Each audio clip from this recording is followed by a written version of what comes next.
Hello, chat. Hello, chat. Good morning. At least here in the States. Good morning. I got my microphone set to near mode, so I'm getting right up on the microphone. It's going to be toasty. You guys ready for this? Are you ready? It's me and the side of Duck Guts' head. So let me go in here and we're gonna move Duck over. We're gonna move Duck over so you see Duck. And what is it? Control or Alt? I believe it's Alt. Alt. Prop.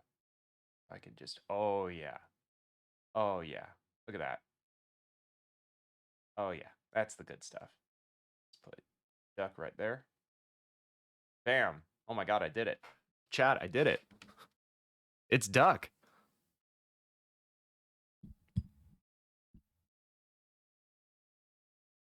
Oh, hold on. Let's see if we actually turn on Duck's audio. So you should be coming through now.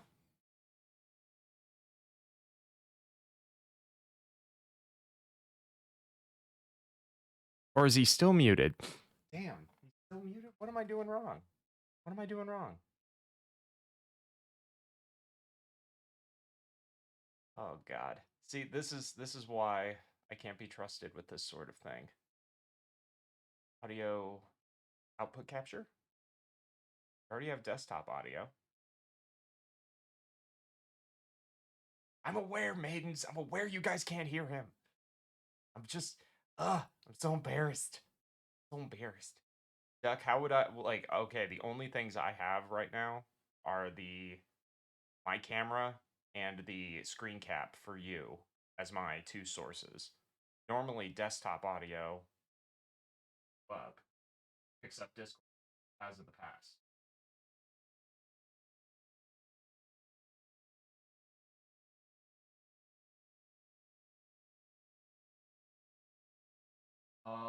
No, that's exactly what it is. I have my headphones and my output for Discord audio coming through my microphone.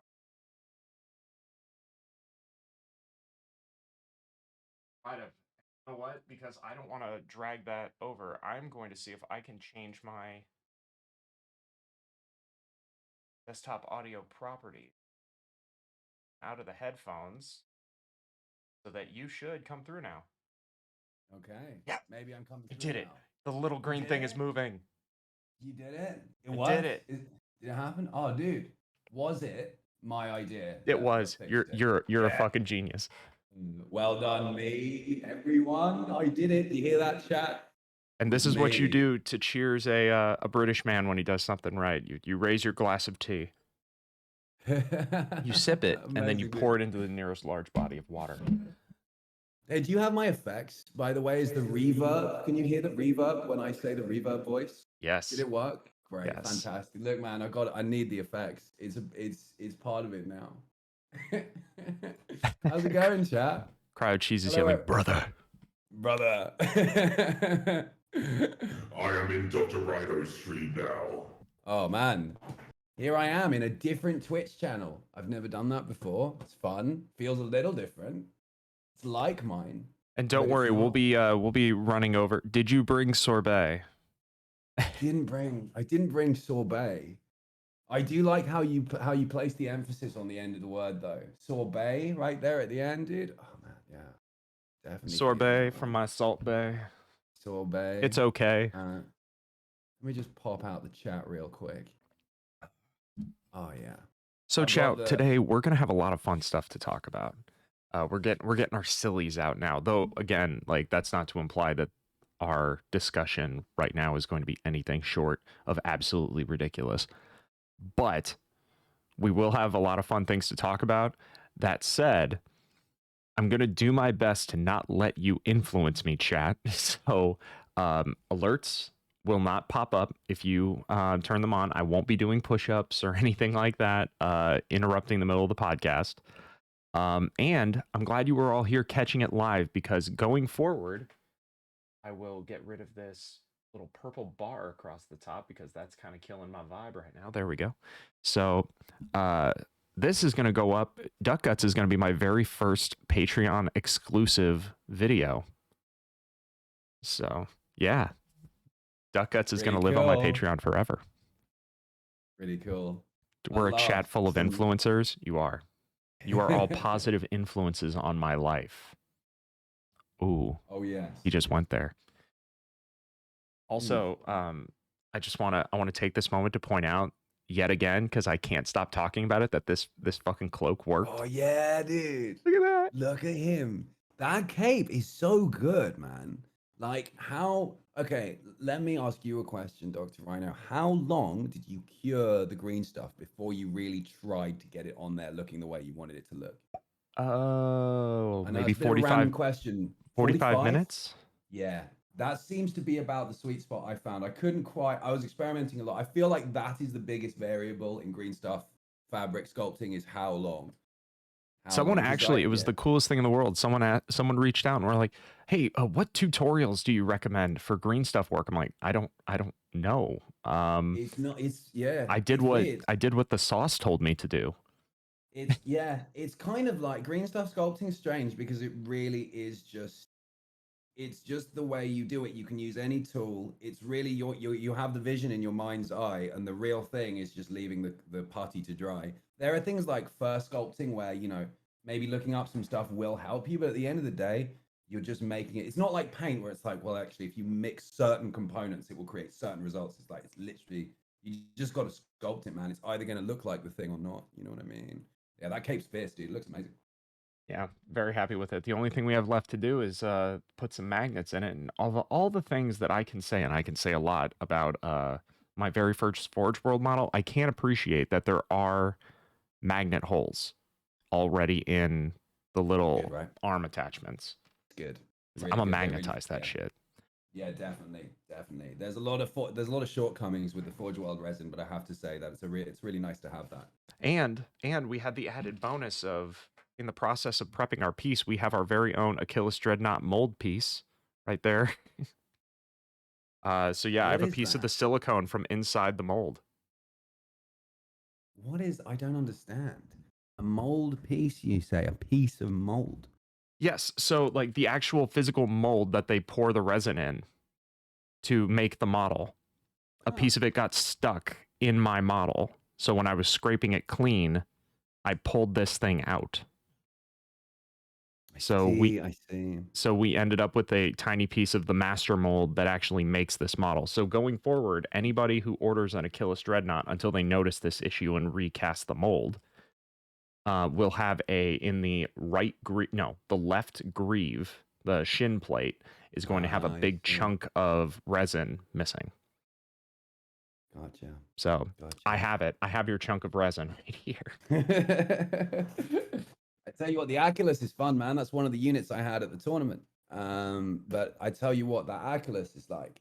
You put that into engagement with any enemy model, and it will fucking disappear. Like it can kill anything, but it has to be like one big dude. If you run it into a squad, it's not very good. But it's definitely one of those like your opponent will shoot it. He will shoot it away, and it's a bit like my big guy. But yeah, man. Taking advantage of it seems that taking advantage of the terrain is a bit more important with something like the Oculus, because you do have a 5-up invul, but the fact that this model degrades is the Oculus doesn't bracket.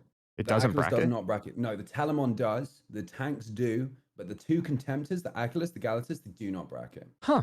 I thought yeah, I man, was looking at the insane. Forge World data sheets and it showed a bracketed list. Maybe I was looking at the wrong one. I mean, look, I just read Wikipedia. Honestly, I could have been doing it wrong, but I've been looking at the Wikipedia data sheets for a long time, and they've always said what they've said. Wikipedia is better at their jobs than GW, it seems sometimes. So I couldn't have done it, man. I couldn't have done it without them. I couldn't have learned it. It was a lot to take on board. Yeah, no, Wikipedia single-handedly taught me how to play the game. It's not true. A bunch of very, very good people also told me. But, yeah. Well, I feel that now is good a time as any. Chat. Are you ready? Are you ready? See, this is what I'm going to do, because we actually, like, my goal is to actually edit this so that all the goofy shit happening in the beginning, maybe you'll want to keep it, maybe not, but we're going to we're going to shorten it down to just the podcast. So I'm going to sit here, I'm going to wave my arms back and forth like a crazy person. This is indicating to myself in the future that this is where we're going to start the edit. All right, You can always everybody. do a clap as well. If you have, if you don't care about chat's eardrums, you can put a big spike in your audio. But yeah, and then then your sound wave, you'll see a little. All right, chat. Welcome in, everybody, to the first inaugural episode of Office Hours, because I couldn't come up with a better name. Office Hours with Dr. Rhino. Our very first, very special guest is none other than Duck Guts, streamer, painter, the dreadlocked redhead extraordinaire, and just the nicest guy you ever did meet.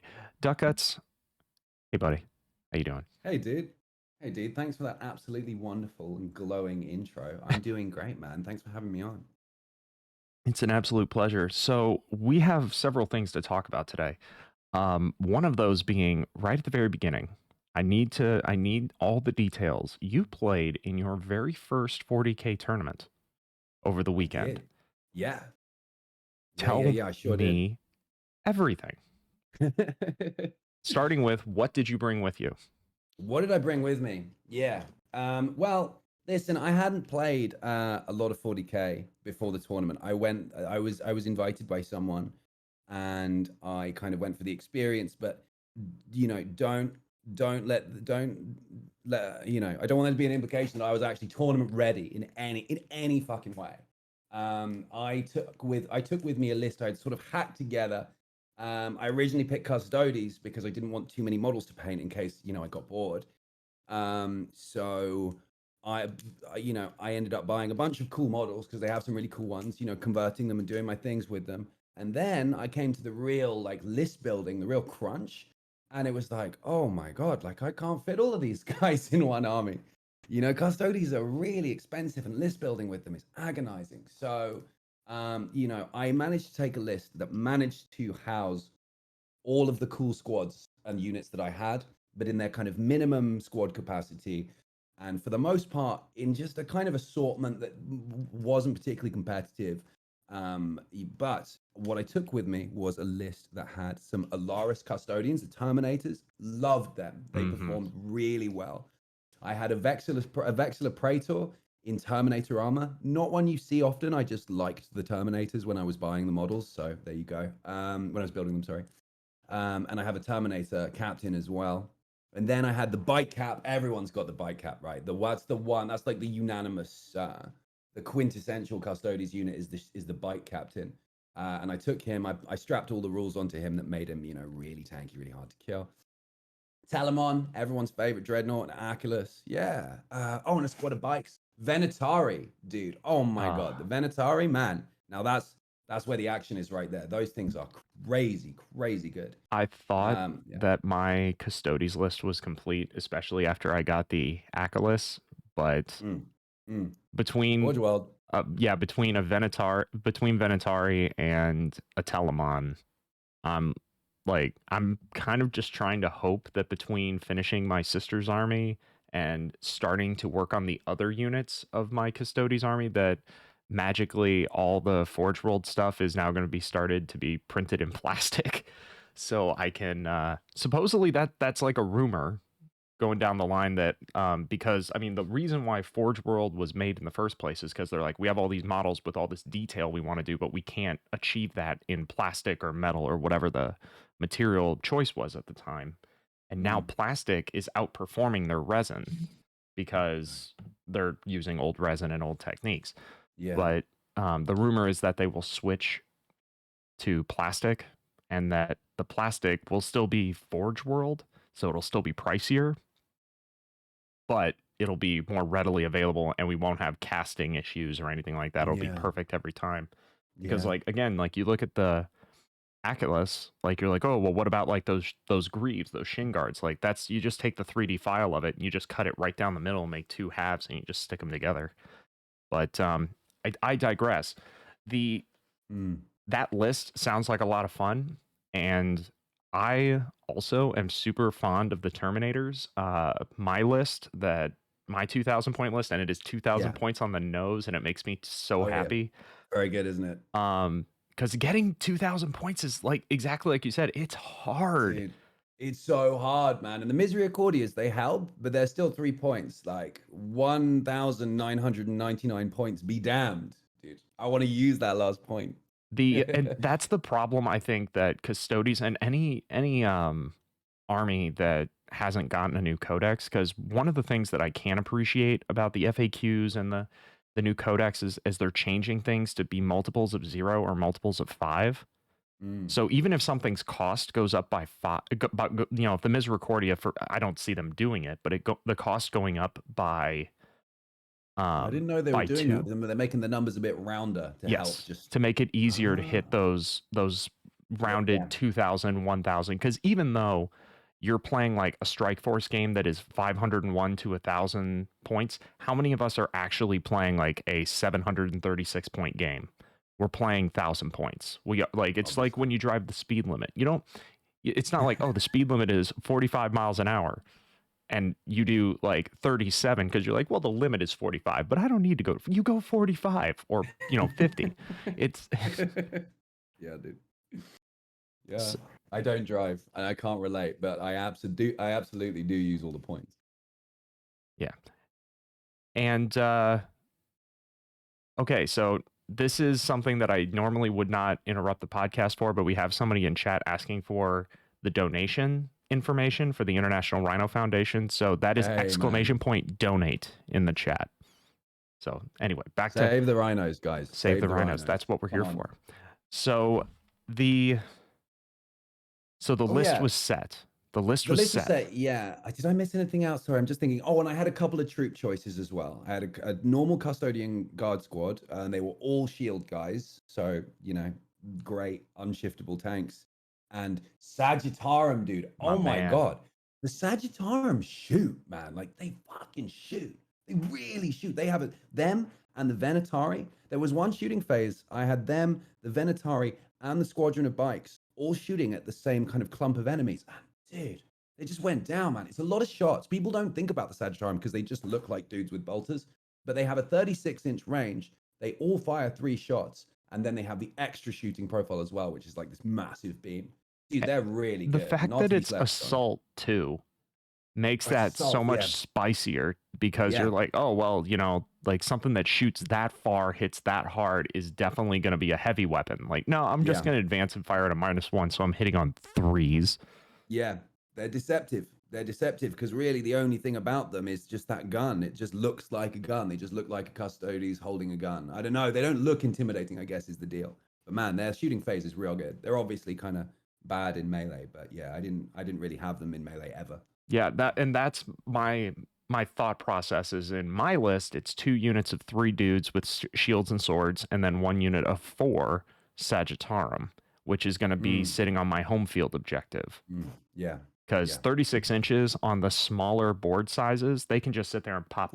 And they also custodians have a stratagem that lets them do essentially what Space Marines have with the Auspex scan. Like, if you drop in within 12 inches of them with a teleport strike or whatever, you drop pod in, whatever, I can turn around and shoot you. It's called Ever Vigilant. I didn't use that one, but yeah. Oh, I keep it's so hypocritical of me to bring it up like I'm some sort of expert when, like, I've played against Sauce, I've played in my local games, people deep strike in, and I forget about it every time. Oh man, it's every time.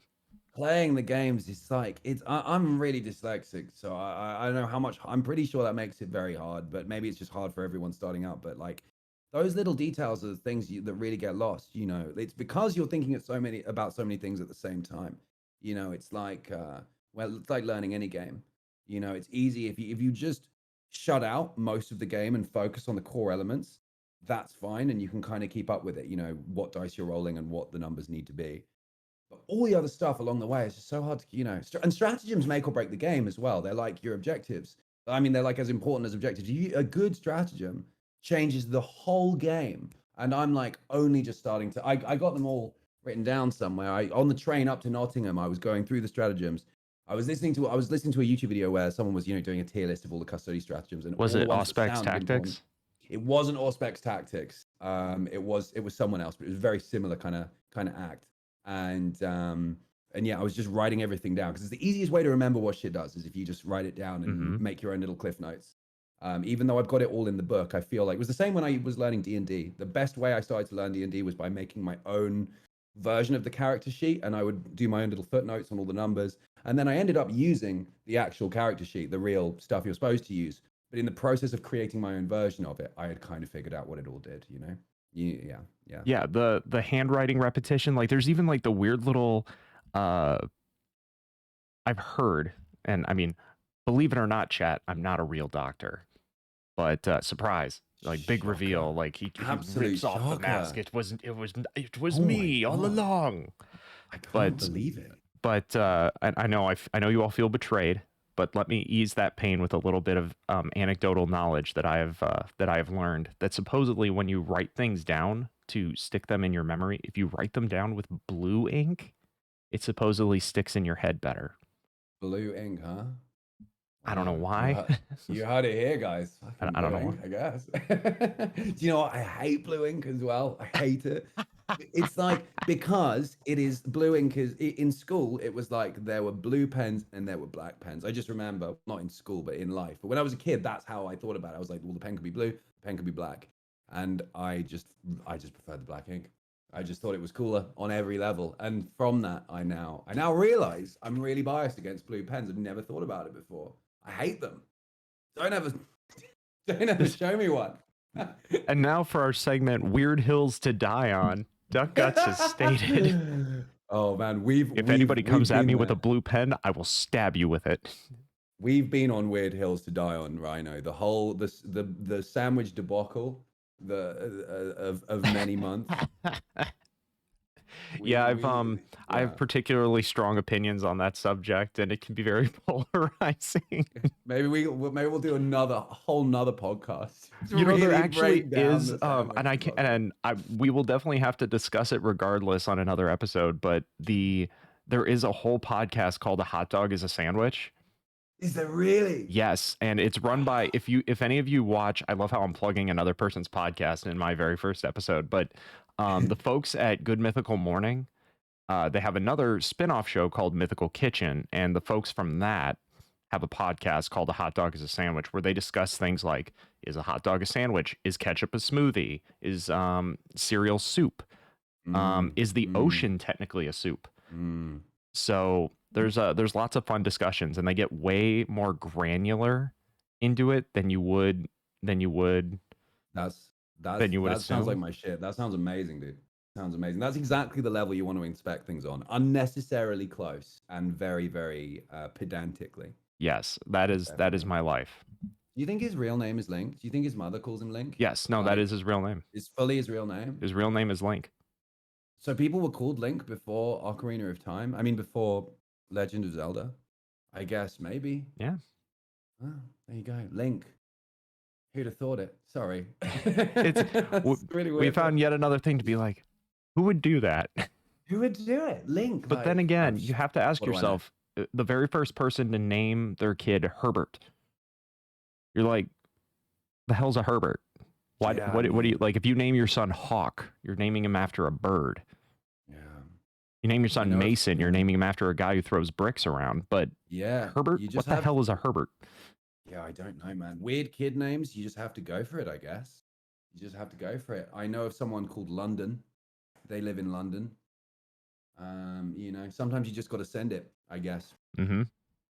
And anyway. Okay, so the next thing I want to know, because I have never been, and I hope to participate in a 40K tournament actually soon. I'm going to be playing in a my local game store is doing a 500 point tournament, so not a 2,000 point game, but the plan is to use this to ramp up into a 1,000 and then a 2,000 point tournament. But I will be playing in a 500 point game, and I will be bringing my Cosmic Rhinos, because despite my best efforts, I sat there and monkeyed around trying to build a 500 point Custodes list, and you can't do it. You can't. As soon as you said 500 points, I was like, well, how are you going to play the tournament then? I don't understand. And of course you said you've got Space Marines, and that's how you're going to do it. And initially I was like, what if I brought a Vanguard detachment and just chucked it full of Terminators? And then I'm like, okay, I'm going to do a Or 6 Terminators. A combat patrol, or excuse me, a 500 point game, which is combat patrol. So you have 3 CP. I take a Vanguard detachment, which is minus 3 CP. So I get no command points at the start of the game. And there was no way to get the points to work. So obviously we're bringing the Cosmic Rhinos. It's going to be a unit of 3 Vanguard vets, 5 Flamestorm aggressors, a unit of 5 Stalker bolt rifles, and then my captain, but I'm giving him a Stalker bolt rifle instead of Relic shield and sword because the points don't allow for it. And the Relic I'm giving him is the Relic Stalker bolt rifle, which has a thing that if it wounds, you automatically deal 1 mortal wound in addition to the regular 3 damage for the 1 shot. But if you give him the Salamander stratagem, Patient and Determined, you pick 1 shot in either the melee or the fight phase per turn, and it automatically hits. And he only has 1 shot, so that's 1 roll I don't have to worry about for his 1 rifle shot. And he's giving reroll 1s to the Stalker bolt rifle dudes with him. So I thought that was fairly clever for like minimizing the amount of rolls I have to make. Definitely nice little interaction in the rules. That's the kind of thing you want to build around, I suppose. Right? No eradicators in there, huh? There was, listen, this tournament, okay, I'm very new to the game. There's a lot I don't know. So I'm learning new things every time. And one of the main things I took away from that tournament were, well, there's a few, secondaries are important. You should build your army around the objectives you want to achieve. And fucking eradicators just end everything. It's all over, dude. It's all over. A squad of eradicators, what were there? 5 of them? 4 of them? I don't know. My shield captain on Dawn Eagle jet bike with the extra wounds, the feel no pain, the 3-up invul. Dude, they did him in 1 shooting phase. No hit points, no little dice next to him about how many wounds he had. He was just gone. And then the next shooting phase, it was the Aculus. Pop, like that. Fucking eradicators. 2 games, everyone had them. I was like, yeah, dude, I'd have all of them. I'd just have an eradicators list. What? Now that is a shooting phase. Let me fucking tell you, man. Sally's as well, salamanders, because you're Salamander's successor with the Cosmic Rhinos, right? Mm-hmm. Dude, fucking, there you go, man. And you get access to all those salamander stratagems. Like the fact, it is so spicy. Yeah, it costs 2 CP, but to know that, especially in a 500 point game, you're gonna see which unit in your opponent's army is obviously the most important.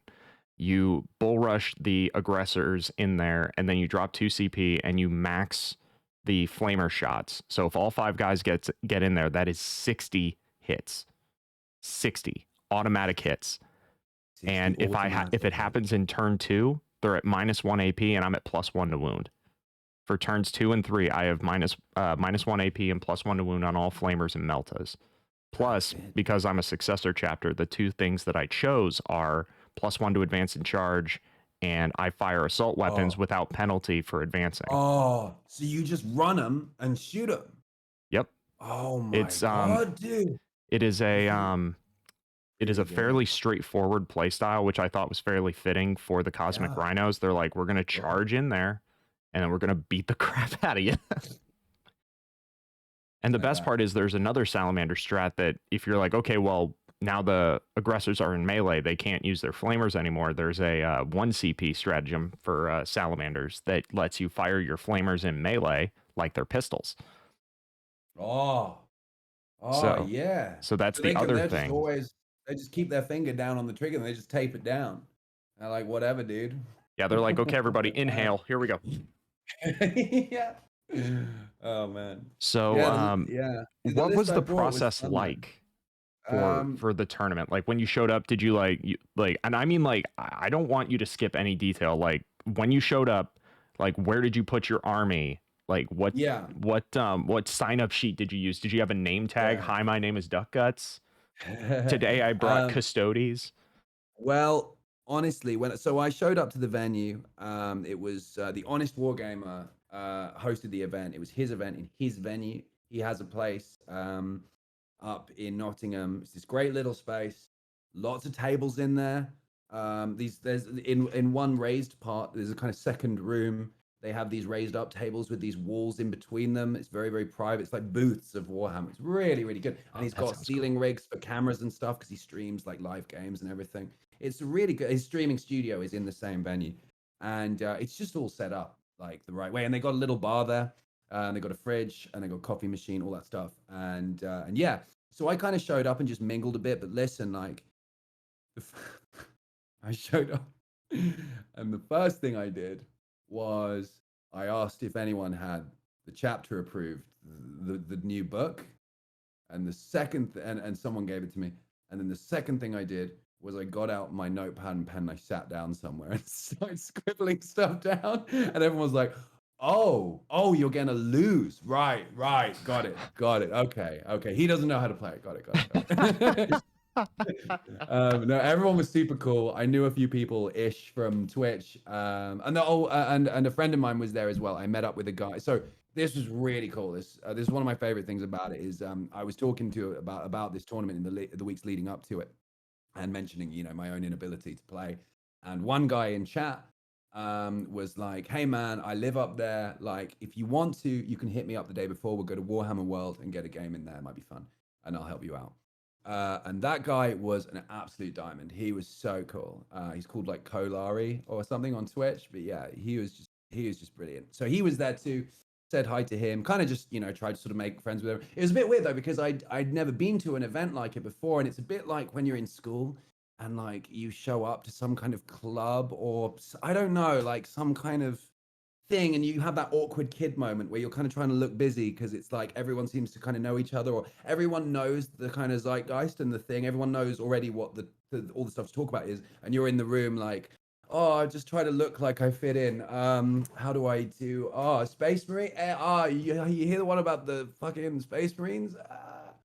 Or something. Or do exactly what you were talking about. Like you sit down, you get your notepad and pen. You're like, oh, I'm gonna just look really busy, and I'll just be here in the corner, Yeah, just writing my stuff down, even though I'm not realistically, actually. Oh my god! yeah, Like you're speaking to the inner me every time I've yeah, gone to an event and I don't know anybody, or like, and I mean any event. Obviously, I've never been to a Warhammer event, but sure. just like, or the very first time I went to my local game shop to like paint, I only knew the owner of the paint shop. I didn't know Right. anybody personally.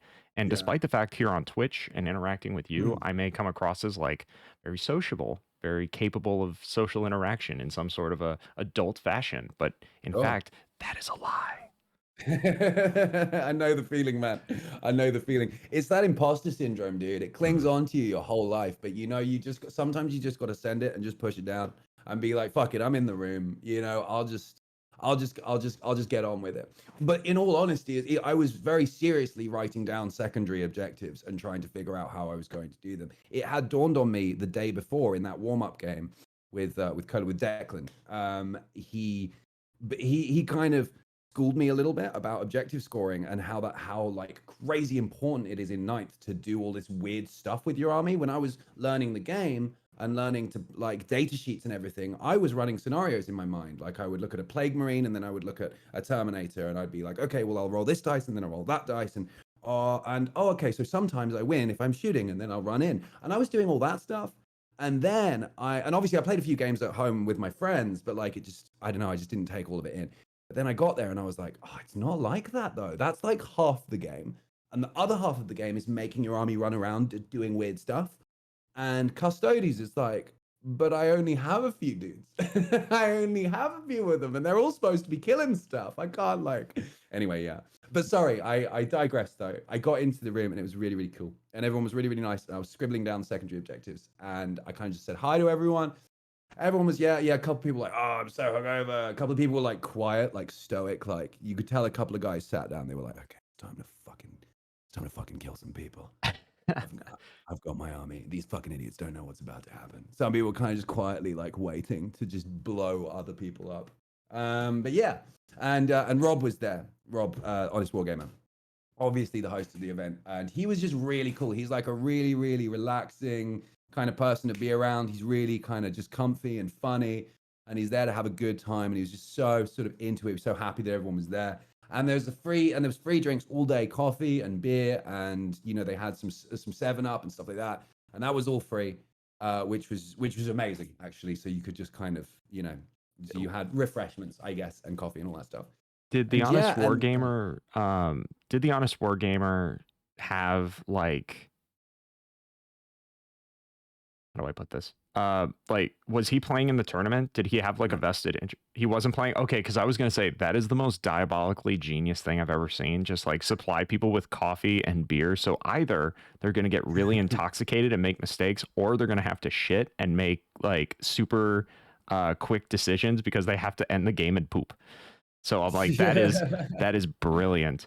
Oh, man, I got into by the last game. I was running to the loo quite a lot. It was really annoying. I'd wait for him to like start rolling dice, be like, okay, I'll be right back. That's the play. That's the play. Yeah, So it was great though. ultimately, you play in this tournament. What armies Hmm. did you play against? Okay, so fuck man, the first army I played against was Death Guard, and Oh fuck. like, yeah, dude. And listen, like when I got into Warhammer, a couple of my buds got into it at the same time, and we've kind of been, learning together and all that stuff. The few games that I've managed to squeeze in before going to tournament were against my friends, apart from obviously the one against Declan the day before Warhammer World, which was great. But chiefly one of my friends called Rob, a different Rob, and he has Death Guard, and he has slapped my army around. Every table we played on, my custodians just be over there. The fucking Plague Burst Crawler, fucking Mortar, fucking Entropy Cannons. They fucking disgustingly resilient. They nerf you. You get the -1 to hit or -1 damage on everything, even the vehicles. I mean, it's custodies, so everything does 2 damage. There's almost nothing that does 1 damage. So it's like you're not getting like a decent economy out of whatever. It's a counter, and they nerf your toughness as well. Just for standing near them, you have less toughness.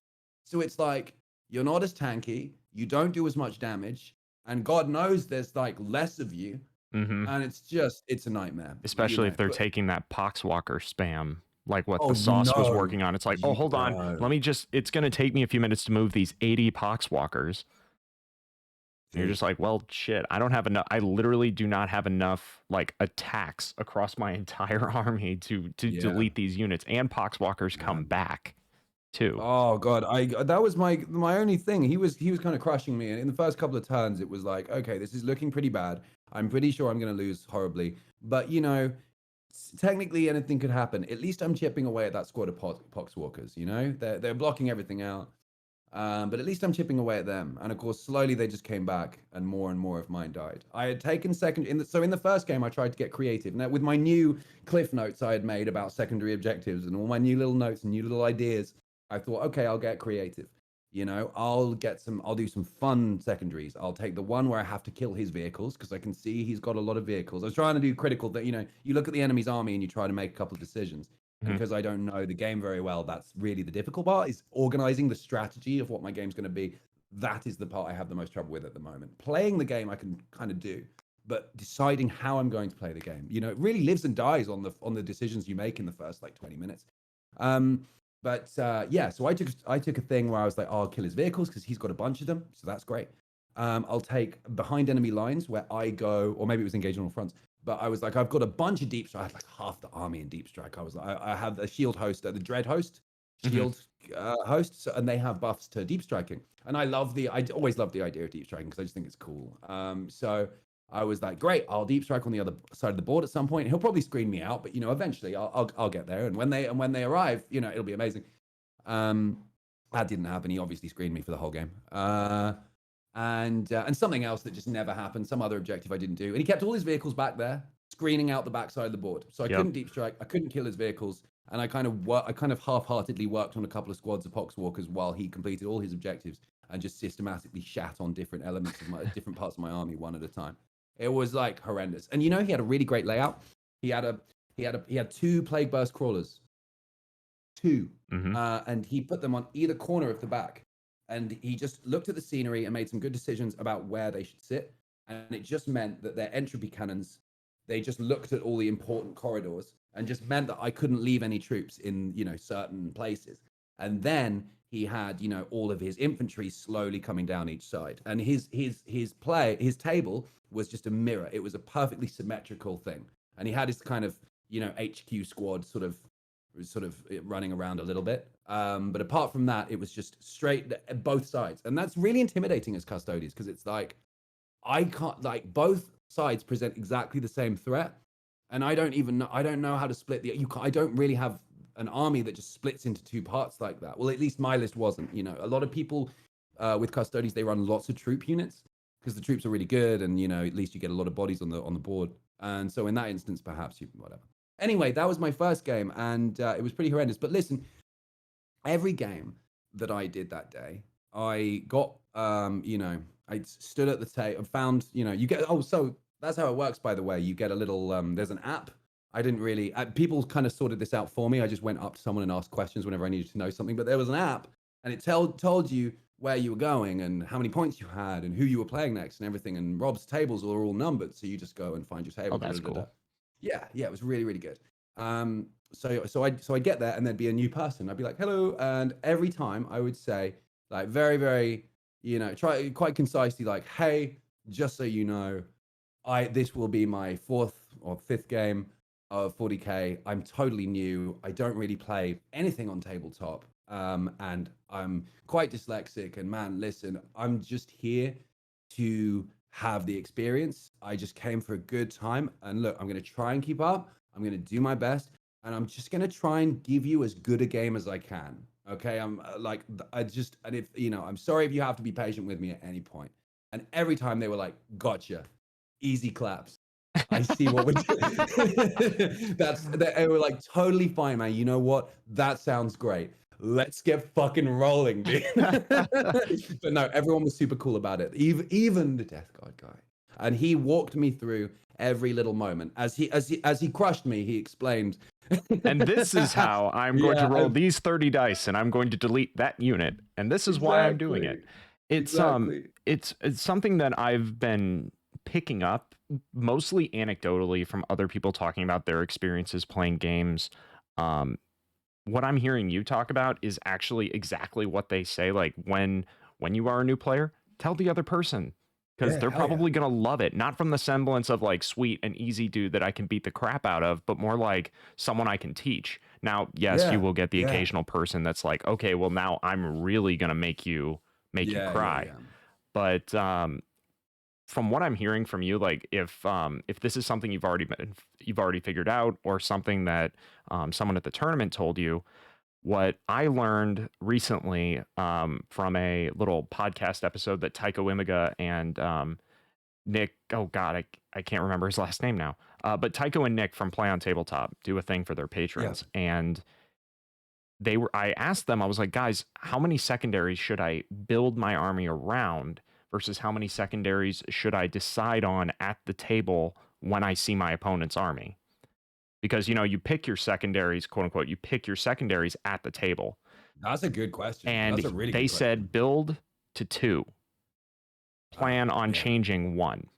Yeah. So that's something that I'm doing now, looking at like my Custodes list or my Cosmic Rhinos. I'm like, what 2 secondaries do I want to make sure that I can accomplish? And then, just kind of have a vague idea in your head of like some that you probably will be better at versus certain army types. But ultimately that decision will have to be made at the table because you see Death Guard and you see them going wide and you're like, well, maybe I need to take thin their ranks because like I can, there's so many Poxwalkers, they pop back up. There's a good chance I might be able to keep mowing them down. And even if they come back, I'll get secondary points for every individual model that I kill. Yeah, things like that. You still get the mod. You do, don't you? You have to. It's called like it's not grind them down. Grind them down is like you have to kill more units than your enemy each turn. And I consistently took grind them down and consistently did not get much for it because it's like I didn't really think about it. It's not like super easy to finish a unit. I can kill dudes, but like finishing the squad off, I wasn't so good at because perhaps that's a bit of me as well. Because I would basically orbit kill something and then I'd be like, okay, now, obviously that squad is not much of a threat anymore. So we need to eliminate the next. But sometimes I would leave a squad on low health, as it were, and concentrate on something more pressing. And of course, it's like, and dude, every Space Marine list, they had apothecaries. So yes, people would come back. You leave something on low health, it just kind of heals. Yep, apothecaries Yeah. thing, and also in like Death Guard lists with the fact that they can for like 1 CP they roll 7 dice and potentially have 7 Poxwalkers come back. Oh, all the And Poxwalker stuff is a fucking nightmare, dude. and The more again, to like when you win, see an army list go wide, when you see Tyranids, when you see Death Guard with heavy Poxwalkers or Orcs, I would assume that at least in my situation, especially when you have fewer models than your opponent, taking something like Thin Their Ranks is probably the thing to do, because unless you have something like Eradicators and you see like grind them down, I would assume. Again, everything I'm saying is based off my assumptions. I've never played in a tournament. I've only played like 4 games in person of 40k, but grind them down is great when you have like lots of small elite units in your opponent's army that you have, a pile of Eradicators that you could just poof, poof, poof, and just delete those smaller units. But if they go wide and they have lots of big 20-man blobs, taking Thin Their Ranks, because for every 10 models that you take down, that's 1 point. So you may not max it unless someone's doing like, I'm going to play 100 Termagants, and you're just like, Sure. That was kind of the thing. I was when I was making my little cliff notes, I was like, so that's the anti-horde secondary. Cool. Well, I'll just take that if I face a horde army, which of course didn't happen. But realistically, yeah, you like it's I guess what I'm, you got to sort of do a bit of critical thinking and try to think, well, what can the army really do? And actually for Custodes, there's not a lot. Like a lot of the secondaries are kind of off the menu, at least then you're not naturally lined up to take a lot of them on. For instance, the psychic stuff, and or the stuff that's really about high mobility. Obviously, bikes are bikes, but the high mobility stuff, being on the other side of the board or spreading your army out, anything to do with spreading your army out or sacrificing units to complete actions or anything is kind of this natural like sore point for the list, because it's like, well, I don't have dudes to spare and everyone's got a job to do and they fucking need to do it. So like, what am I just going to send someone out across the world so that they can spend spend the game, earning me like 3 points at a time? It's really weird, but of course it all adds up. But I was, you know what? I'm really not keen on while we stand, we fight. That's kind of what everyone was saying to me. Like when they understood that I didn't really know not much about the objectives, they would always say like, oh, well, there's tankier ones. There's like surviving ones, like while we stand, we fight, and it's called something else now. And to the every time I was last, I like, think it's called. to the last, right? And it's like, yeah, but it's the 3 most expensive units in the army, and I get the idea of that. Obviously, the Telemon is one of them, and that's great. That's a perfect unit. But you know what? Like the bike squad, for instance, is one of the most expensive units. The Terminator squad, probably the next most expensive unit. And then you get into like the shield captain and like the tanky kind of guys. Though the bike squad and the Terminators are assault units, and they probably die. Like they don't really see the end of the game. They do it. They go out in a blaze of glory, hopefully. But they go in there and that's it. That's and they're gonna die in there. Very well for all good reasons. But then it's like if you could choose the units, obviously that would be hacky. But if you could choose the units, it would work better. But I'm just saying, like, there's really no perfect secondaries for Custodes. But well, at least Yet. this is and in my mind, like I'm still very new. But this is just I'm just learning. Well, Stranglehold felt good. But yes. like Stranglehold is very proactive though. You have to hold more objectives than your opponent. So that's like you got to be like Stranglehold is you got to really put in the door. also Stranglehold also seems to be very mission specific. Like there are some missions that you can play that are like there's like 6 objectives on the table. So you could hold 3 and your opponent's holding 3 and you're technically holding 3 objectives, which is already victory points for using the available objectives. Whereas if you're playing one that's like only 3 objectives on the table or 5 objectives or 4, it's a lot harder to accomplish that one. So it's all this metagamey type stuff that is intrinsic to Warhammer, but at the same time it's also more intrinsic to competitive Warhammer, which is why I'm really excited to try getting more into maybe not even Crusade, but the open play where you have the decks of cards and you flip out different effects on your battle. You can get a deck of cards for like $18 US, so that's probably what, like 15 pounds. So you can go get this deck of cards that splits out into what the mission is. There's an effect on the army. So like Gales. I watch a lot of Winters SEO from Deployment Zone TV. I watch his Okay. stuff, and that's like exclusively what he plays. And so it's like Gales. So plus -1 to advance and charge, and -1 to your movement characteristics. Yeah. Stuff like that. And thank you for the host. Yeah. So Sorry, I just thought to do it. and it's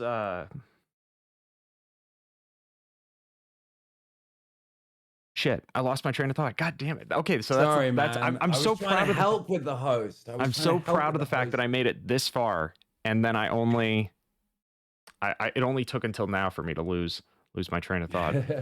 But well, we were on secondaries and objective play, Yes. and stranglehold and all that stuff. I'm curious to see not only what they do in 9th edition to revamp Custodes, not revamp, but to change them to fit and be potentially a bit more viable in 9th edition. Yeah, I've seen definitely. it was suggested somewhere that I was watching that they give Custode, I think it was Tabletop Titans. They're like, what if they just gave a stratagem, like a 1 CP stratagem, where a Custodes unit can complete an objective instantly, as opposed to taking a whole turn to do it. So they just like instantly complete an objective and they can still shoot. Yeah, that's the thing. That's the thing. I wonder, you know, I wonder if they'll change any of the troop types, whatever the word for that is. I wonder if they'll think about Sisters of Silence becoming troop units. I wonder if they'll think about Vexillers becoming HQ units. There's a lot. Really, just purely on the list building side of things, which is undoubtedly what I've done more of, is sitting on Battlescribe. It's the elite category. That is the problem. The elite category is too busy and in too much demand. There are too many things that you want to take that are elite units, and it pushes you into a Vanguard army too much of the time, where you can't take Agents of the Imperium. You have to pay 3 CP for it. All that kind of stuff. It ended up, most of the lists I liked that I had built were 2 patrol detachments, because that felt like the most efficient way of doing things, because then I would only at least have to spend 2 CP. But yeah. I think that at least as far as that goes, like, you're absolutely right that the HQ, or not the HQ, the elite slot is way too chocked full, but it makes sense. Jammed, all the units are like super elite units. I think what needs to be done is they need to make Sisters of Silence an official part of the Custodes army, rather than just like, you know, this little ephemeral thing that you can kind of soup into various armies. Make them officially part of the Custodes army and make them troops, not elites, because they are the cheapest unit that you have access to. They shouldn't be in the elite slot. And it makes a lot more sense to me that you can have Sisters of Silence sit on objectives and then have your Custodes all rush forward.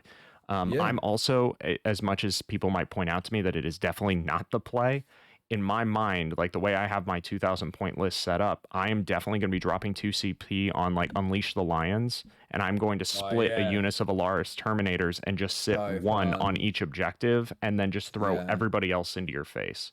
I love the idea of Unleash the Lions. I didn't really get to play it, and like I said, my list was all my squads are at minimum squad population, and so things like Unleash the Lions or superior fire patterns, stratagems that kind of benefit from having more people in the squad, didn't see like optimal situations. But yeah, definitely not in the first game. Anyway, nothing went right in the first game against the old Death Guard. So all told, out of the tournament, like all the games you played, what are some things you learned? Yeah. Well, I already covered the biggest news, which was Eradicators. Probably more profoundly than anything else, I learned about Space Marine Eradicators, and they're fucking melting. I was like, it's not 12 inches? Is it not I thought maybe because it was fiery, then maybe it'd be no? Okay. Oh, that far. Okay. Vex. Oh man, look, listen. There are 3 words. Even the biggest idiot, even the stupidest, scrubbiest fucking guy playing Custodes like me can do this with 3 easy words. Vexilla Teleport motherfucking Homer. Vexilla Teleport Homer is a 3 CP stratagem, and it's good, dude. That is it. That's the play. That is the play. That's What? the That's so teleport that in a unit from deep yeah. strike within 3 inches. Within you can if you can teleport in a unit that's off the board right next to a Vexilla. So the Vexilla can be even if the Vexilla is right next to an enemy, the unit has to teleport in wholly 6 inches within the Vexilla unit, the banner guy. Even if they're within 9 inches of an enemy unit, as long as they're at least 3 inches away from the enemy unit. And it basically means there's one unit in your deep strike that has a guaranteed charge. That's basically what it means. And even with like the Dread Host stratagem that gives you like advantage on charges, that's D&D. It's not you don't say advantage, do you? But you keep, you roll an extra dice and lose the lowest one. And even then, like it's not great odds. You teleport in your Tamis, your Aculus, all that fun stuff. And it's like it lives and dies on that charge roll. Because after that, they're in range of the end. You deep strike them into this kind of position where it's like, here I go. And then you fail the charge. It's like, damned. And you spend CP trying to make it work with the Dread Host, all that stuff. But Vex the Teleport Homer, that is it. Because you fucking just sprint the Vexilla into combat and be like, there he goes. There goes my hero. You fucking pop the Alaris right on them, dude, and you get at least one fighting phase to pop off. And they pop off. The Alaris, they shoot too, man. The shooting phase that precedes the Alaris combat is good. The grenade launchers, the rapid fire weapons, they're good. And so, they're definitely going to be in rapid fire range too. Oh yeah, when they drop in, because they're right in your face. Yeah. One thing. What else did I learn? Eradicators, Vexilla Teleport Homer. Yeah, objectives, man. Building for objectives. I think what you quoted from Play on Tabletop seems very apt. Plan your army around like 2 secondaries. Be prepared to change one of them and have a slot open. I went in with the idea that I wouldn't ever build any. I wouldn't ever take any Sisters of Silence or anything like that because I like all the elite units. I like all the cool units, and I can barely fit them in as it is. But actually, I realized that looking at the secondaries are like, oh yikes! Like there's not a lot in there, right? Especially if your opponent has like a very oppressive army. So one of the things I thought was I actually raise the banners is in the grand scheme of things pretty doable for Custodes. You just have to have dudes that can do it. Turn 1 pretty easy. Sagittarium can go raise some. Shield Guard go raise some. Bike Captain goes quickly onto the the slightly further away objective, does one there, and you can keep the banners up. That was the easiest way that I farmed victory points off of secondaries in the entire tournament, was by having banners raised. I didn't make loads of them, mind you, but if I had an army set up for it, because I went in with the idea that none of my custodians would ever do any actions, that none of them would ever be taken out of their very, very valuable, process in the turn, fighting, shooting, whatever. But actually, it was totally worth it. Raise the banners. That's my new plan. So I have a new list. I've made a new list, and there's Sisters of Silence in it, and they're just going to be banner raising dudes, girls. And yeah, that was kind of the thought that when the 9th edition Codex comes out, if we get a new troop slot, then we will be able, or if we get another troop, i.e. with the Sisters of Silence, because they're a third of the points cost of a custodian guard unit. They're what are they, like 60 points or 90 points? It's one of those two. Yeah, 60 points or 90 points, depending on which one you take. Like I would be taking the cheapest one which is the one with the swords. With the bolt guns. Bolt guns, right. The bolt gun prosecutors ones with the bolt guns are the cheapest. They're considered to be like the ones to pick because they just cost the least, and none of them are going to live very long if they get in a fight. They're all pretty shit. The ones with the swords have really good swords. Like the swords are really, really good. It's just, but the profile of the actual model is just really bad. They're like Repentia, but worse. Right. But yeah, the swords are really good. If they had a good fight phase, got a charge off, they'd probably do some damage. But like, I feel like there's already units for that. I'm just trying to find my battle scribe because I know it looks like I'm holding up a note card with how pale my hand is. Look at this. It's like the hand of God, just like. Hobby, do you have like an overhead light for your tabletop? Is that what we're seeing? I have 2 newer like spotlights, essentially like LED panels with barn doors. Yeah. And I think eventually I will I'll switch to getting a ring light to go around my camera, and then I'll point That's the these move. lights more up towards the ceiling, so I get more Yeah. environmental light coming down. But Yeah. that's Ring light that's around future camera. Doc's problem. Sure. Ring light around camera, cheap and efficient for the hobby stuff. Because You know what else is efficient for? What's that? That's these things.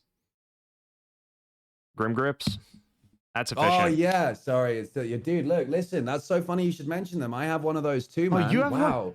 You have What one is that? too? Wait, Oh. do you have a blue one? I have a blue one.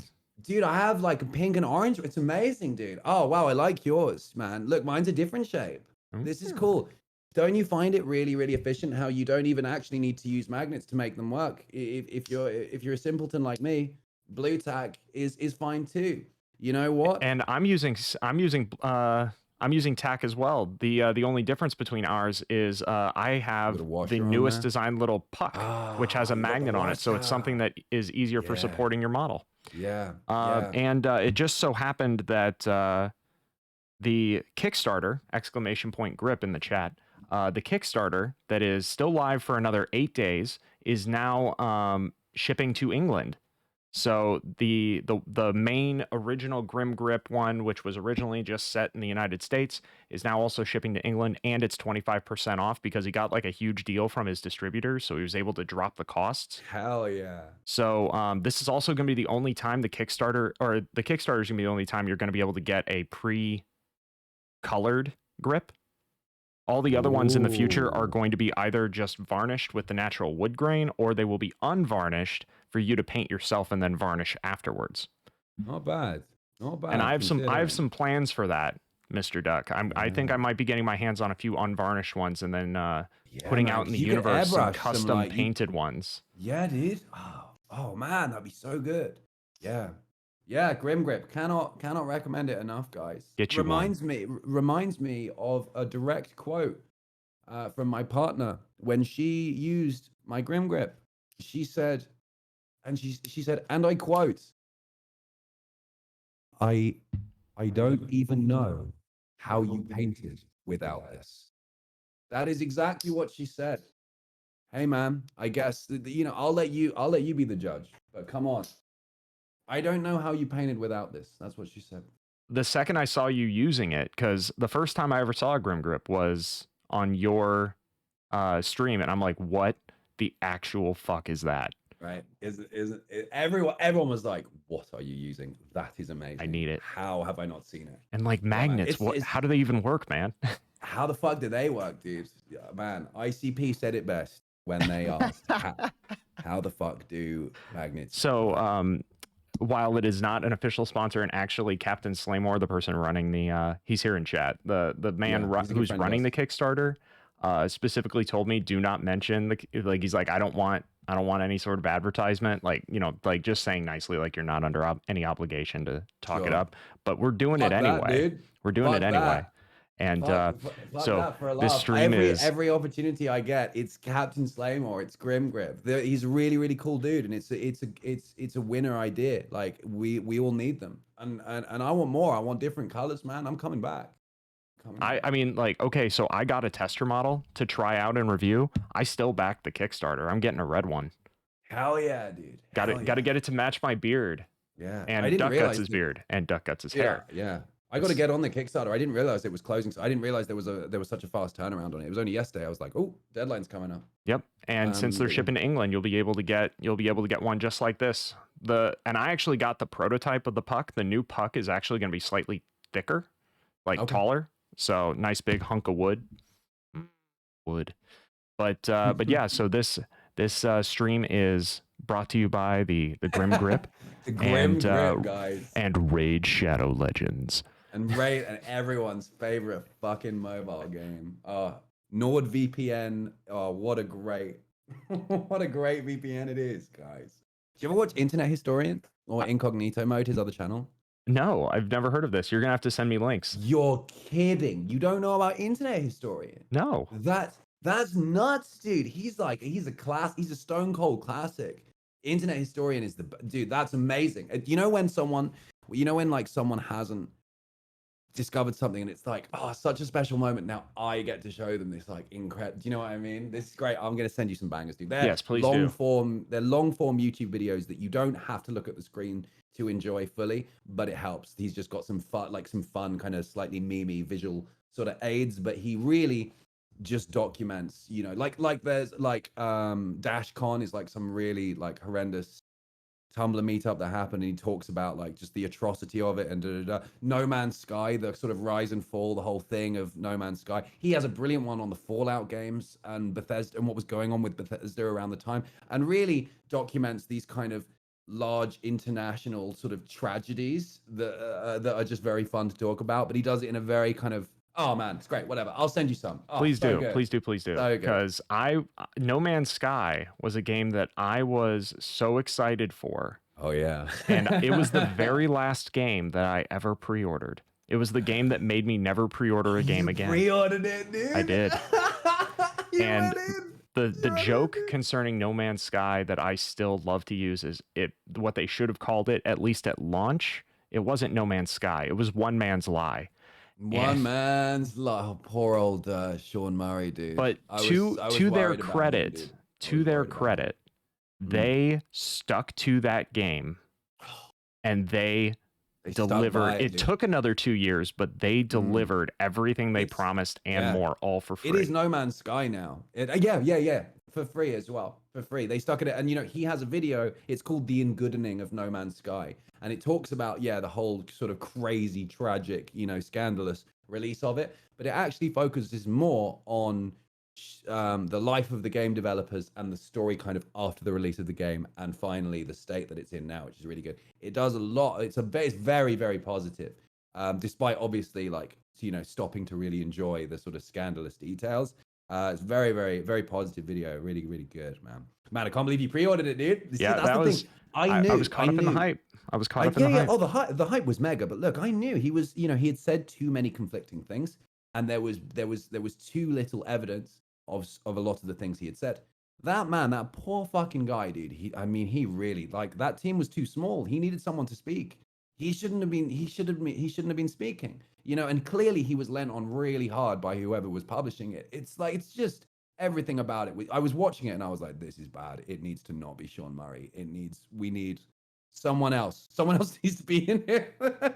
Someone needs to be like pulling Sean away and be like, no. Because he knows the game he wants to make. He knows the game that he is making, but someone else is managing his time, and it's just whatever.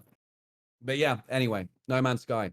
We were there. Oh man, Cyberpunk, dude. Oh, fuck, I loved it. I just sat back and watched that one happen. I was like, yes, here we go. Let's do a big one. I didn't pre-order it. I knew there were going to be problems, but let me tell you right now, I still think the story of Cyberpunk is fantastic. 10 out of 10.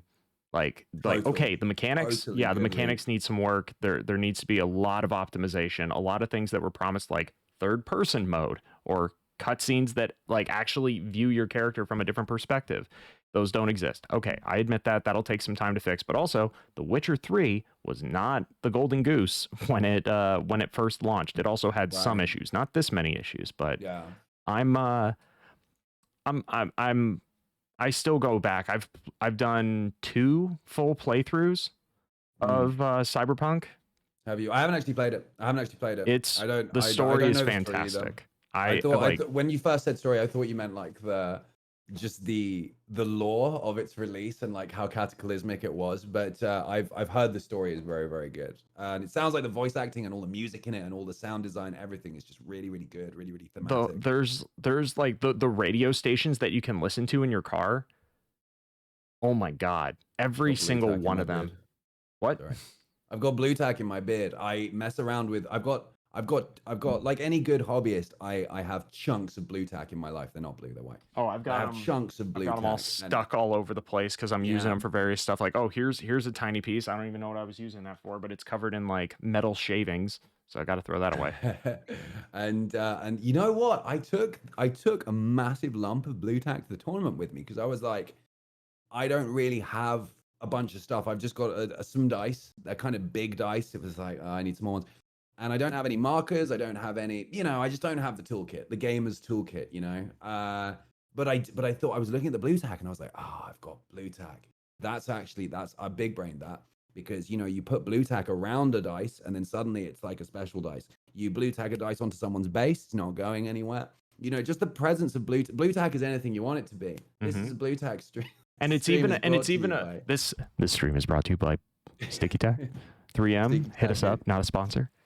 Listen, I got more here, man. I got it on deck. Listen, I got sheets of it. I'm never going to run out. Same. I've got two things just like that in the drawer of my my little hobby storage thing behind me. And okay, so speaking of your tournament, there's something that while you did say that you didn't win a game, you learned a lot, but you also something else happened. Oh yes. You want to tell the people about the good goods? Oh, now look, I did not win any games, but I did win an award. I won Coolest Army. Yes. Coolest Army. Very much. And yeah, that was amazing, actually. That was amazing. They were really funny about it. They were like, and Coolest Army goes to you. Everyone's I can't remember. He made some joke about Twitch or something, but it was awesome. Anyway, yeah, dude, that was so good. It was like, it's been so like this whole part, like the whole process of construction of this army has been so laborious, and it's not even like I finished them. I mean, half of them look like just ass, dude. I speed painted them. And the bikers especially, I mean, fuck, dude, it was awful. But those models that, those models that I finished, they look really, really good. Or at least they really achieved the vision that I had at the start. And I went in, everyone was like, this is your first army. And I was like, yeah. They were like, but all the conversion stuff, I was like, I know, but that's what I wanted. Like I went into 40K, like here I am at a tournament playing, but I really started 40K with like 2 ideas. And it was 2 different kind of, sides of the same brain. And one of them was like, I'm going to play, I'm going to, be competitive, or not competitive, but like, I'm just going to play the game. I can put down my other video games and I can have this kind of real life face-to-face strategy game and da-da-da. And on the other side, it was like, I'm going to create the dudes. They're going to be different. I'm going to be that guy that has like fucking different dudes or whatever. And I guess it was just a manifestation of that, the Coolest Army thing. Everyone was like, oh, cool, look, he put all the chains on, he got all the bits, he did all the thinking about it, he's got some lore.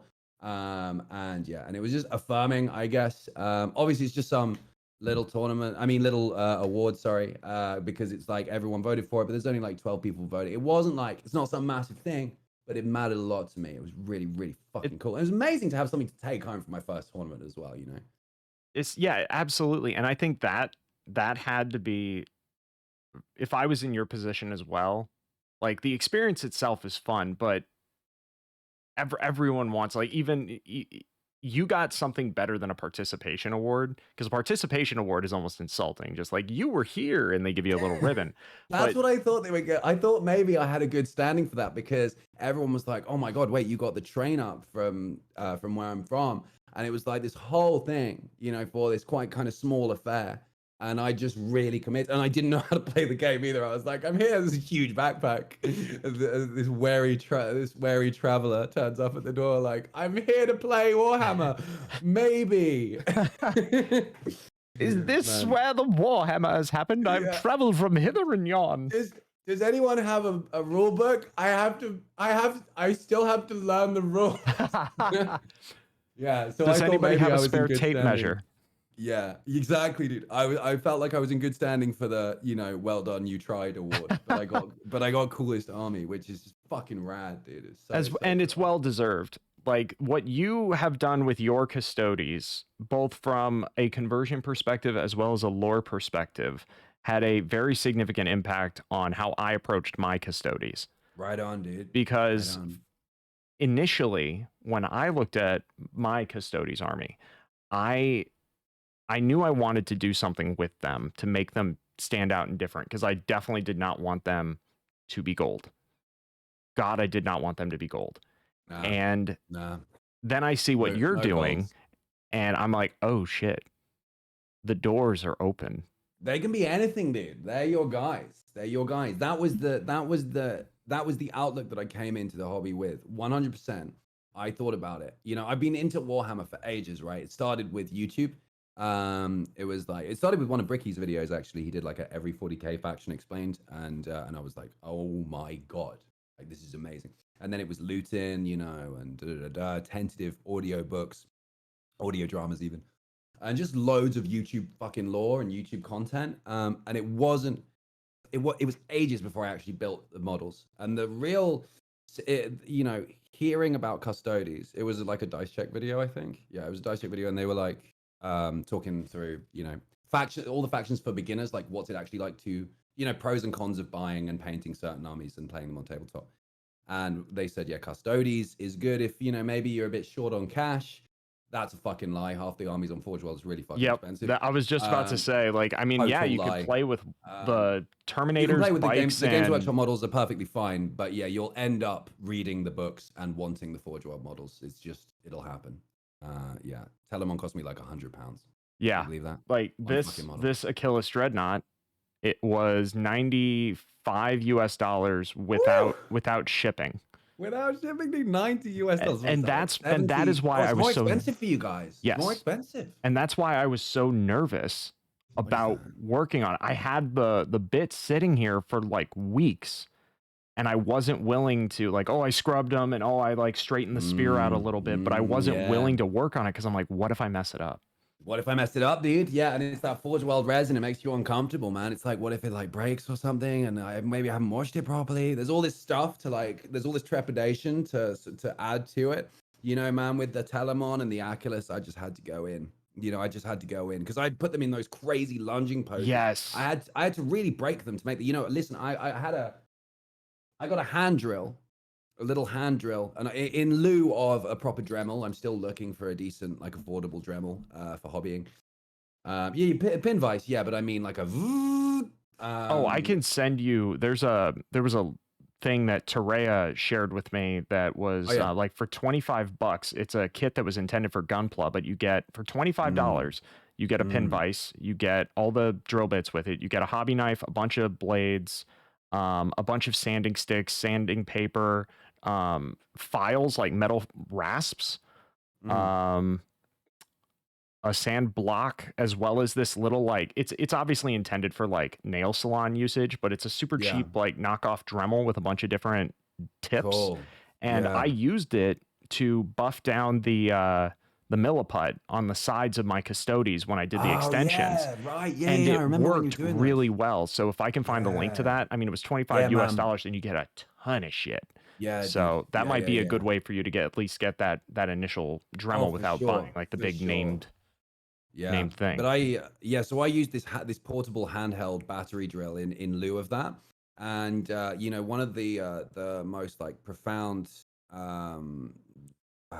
modification I had to do to the actual sculpt was to get the lunge. Okay, if you think about a lunge, the leg that is bending a lot, not the leg that is really stretched out, but the leg that is bending a lot of the leg kind of disappears when it bends, if you know what I mean. The upper the top of your calf and the base of your thigh, they squish kind of together. Yeah. And so when you change a leg to do that, you have to obviously remove that bit of the leg. So I would be drilling in, because the Forge World models actually, the Contemptors and Telemon are actually not too bad for it, because they have these huge chin pieces that have these kind of curved recesses.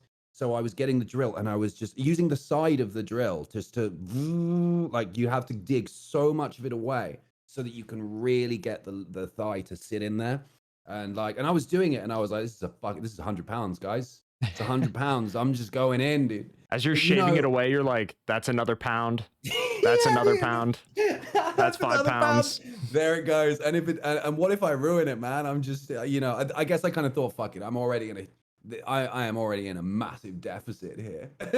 Like, I'm, you know, not only am I Twitch streaming, but I'm buying Warhammer. It's too late for my bank account. Yep. Rip. That's what I thought. But yeah, you know what really helped though with that process, genuinely though, was the Achilles and the Telemon. I approached them quite similarly. They both did these big anime kind of lunges.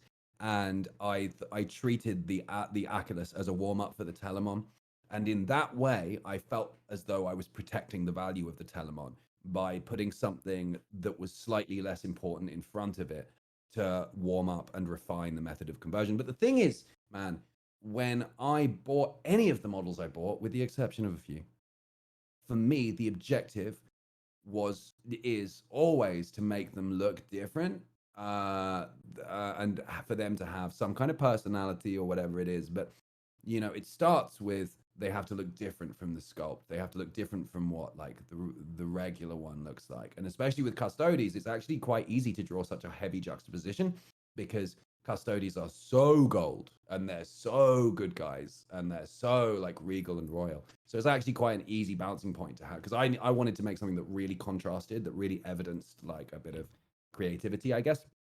I feel like that's kind of who I am as a person. Like I'm very like style obsessed and form over function, and I just wanted my army to be doing that one way or the other.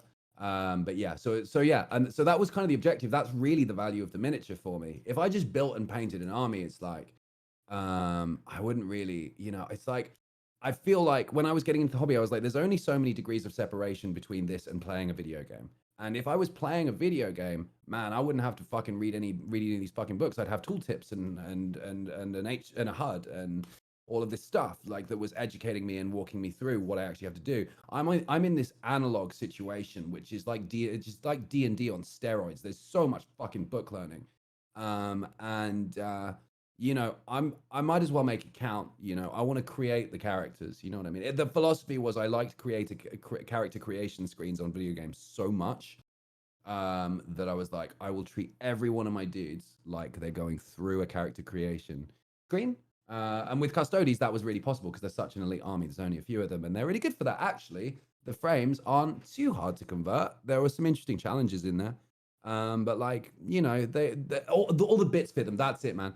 If something is Space Marine or Space Marine like, then you can get so many bits on the internet for it. Mm-hmm. Stuff just fits onto it. It's like orcs, the same. Orcs and Space Marines or thereabouts.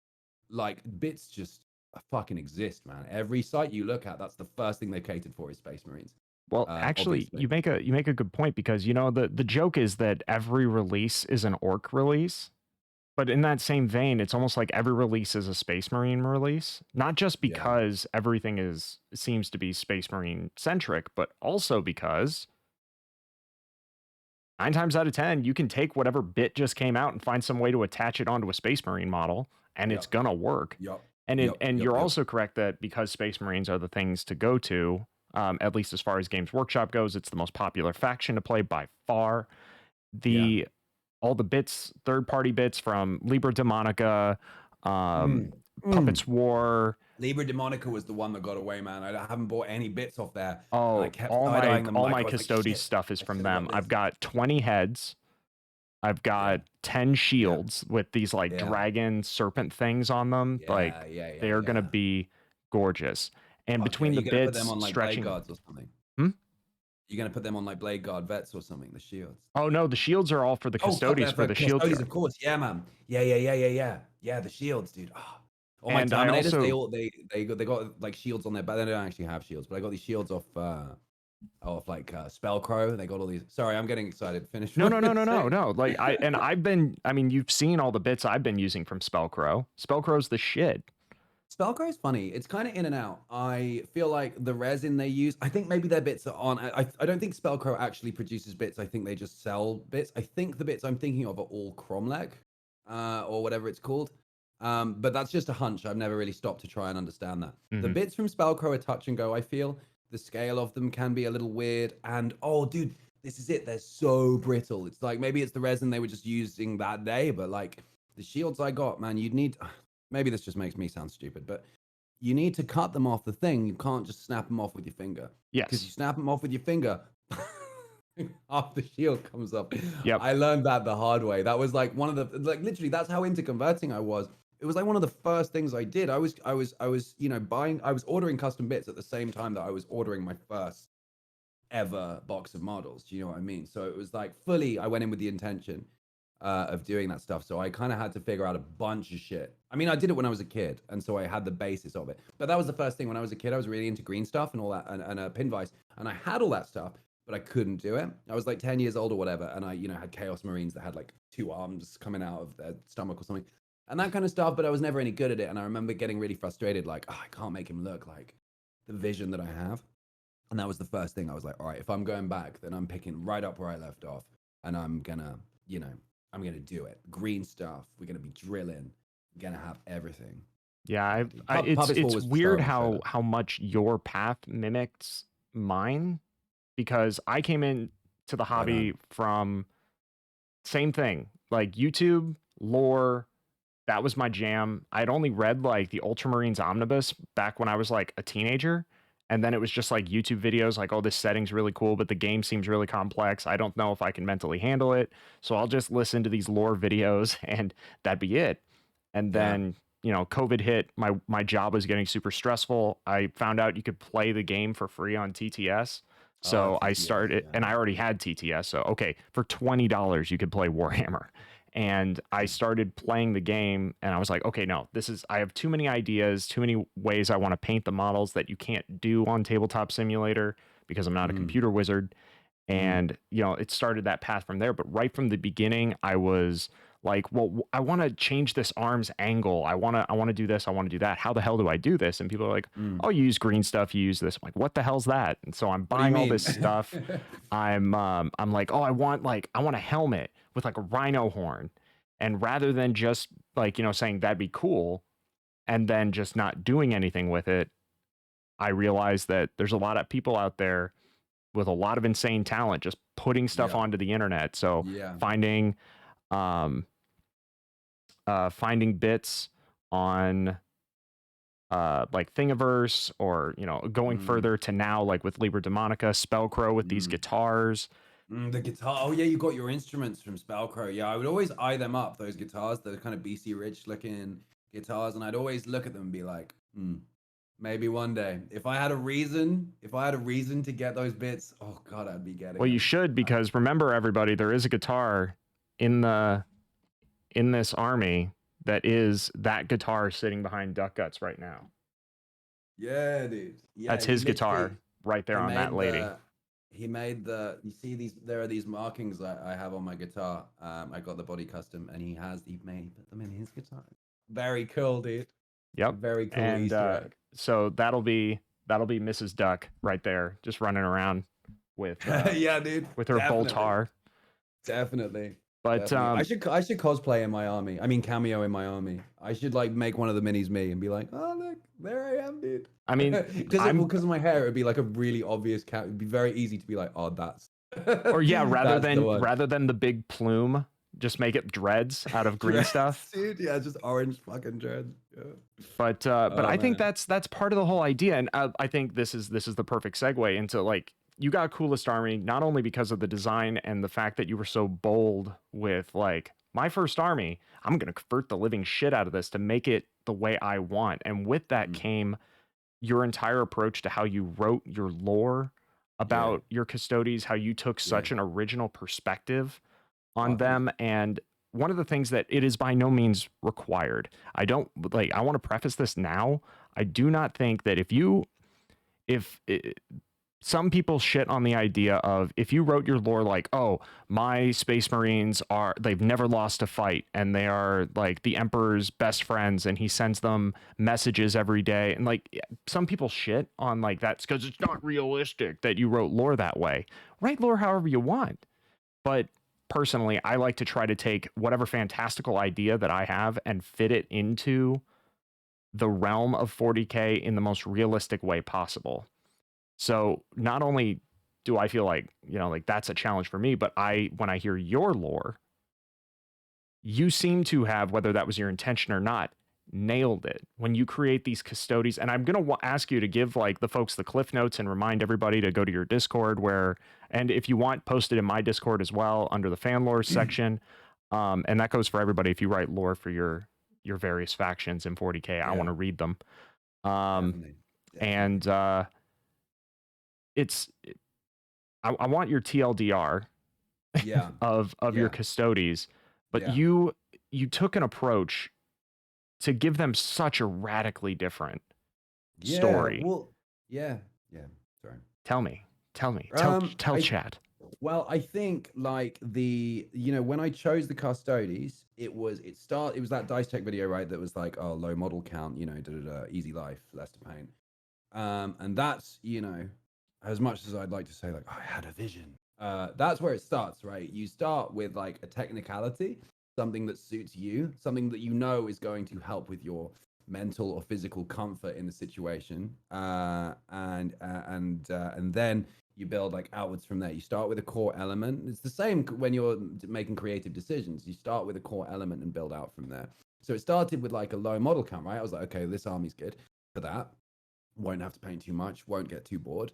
And then I was like, but they look like gold. They look really, really like good guys. And I mean, do I want a chaos army? Is that what I'm feeling? And I was like, nah, I just want them to look really emo and really edgy. Like, let's start there. How can I kind of do that? And chains. I knew that chains would be like the sort of the key component in my conversions. I knew that I would use lots and lots of chains because I knew it was an easy way, at least from the outset, it looked like an easy way to make the models look as different as possible without really doing too much to the sculpt. It felt like a good, I could lose a shoulder pad here and there and replace it with a bunch of chains and all that stuff. I was like, the chains will really do a lot of the heavy lifting. So I started with the chains, and I started with the fact that the Custodes were like total, like they look like total edgelords. And I kind of built out from there. And you just have to, it's like any creative problem, you just have to figure out like, okay, well, why would they have chains? Why would they, look this way? And I definitely didn't like the idea of them. Custodes' actual law is that generally speaking, they hang around the old emperor, and they're kind of his bodyguards, or like the court the palace kind of security, that kind of detail. But then also they show up on away missions, just maybe one or two of them. And I was like, yeah, but like I kind of want a team that are more aloof. And I loved assassins as well. Since I was a kid, that was kind of servicing my own nostalgia, if you know what I mean. Because when I was a kid, I had like a subscription to White Dwarfs, fucking best thing ever. And I would always see Imperial assassins and think like, what like are they? The way they looked was really cool, right? But also the way they seemed to be apart from any army, or any, like, they didn't have anything really holding them down, made me kind of understand less about them, and in a way created more all this mystique around them. So I wanted to play them as well. I actually played one of them at the tournament. I didn't mention it earlier. I played a Calidus assassin and an Inquisitor. I had 2 agents of the Imperium in my list. It didn't work very well at all. It wasn't a very good use of points. Maybe if I'd taken the Vindicator assassin, the sniper guy, I probably could have got some more mileage out of it. But the Calidus just died. Like, she just dropped in and died. I don't know. Whatever. But yeah. So I was like, okay, so let's imagine the situation where you've got assassins and Custodes working together.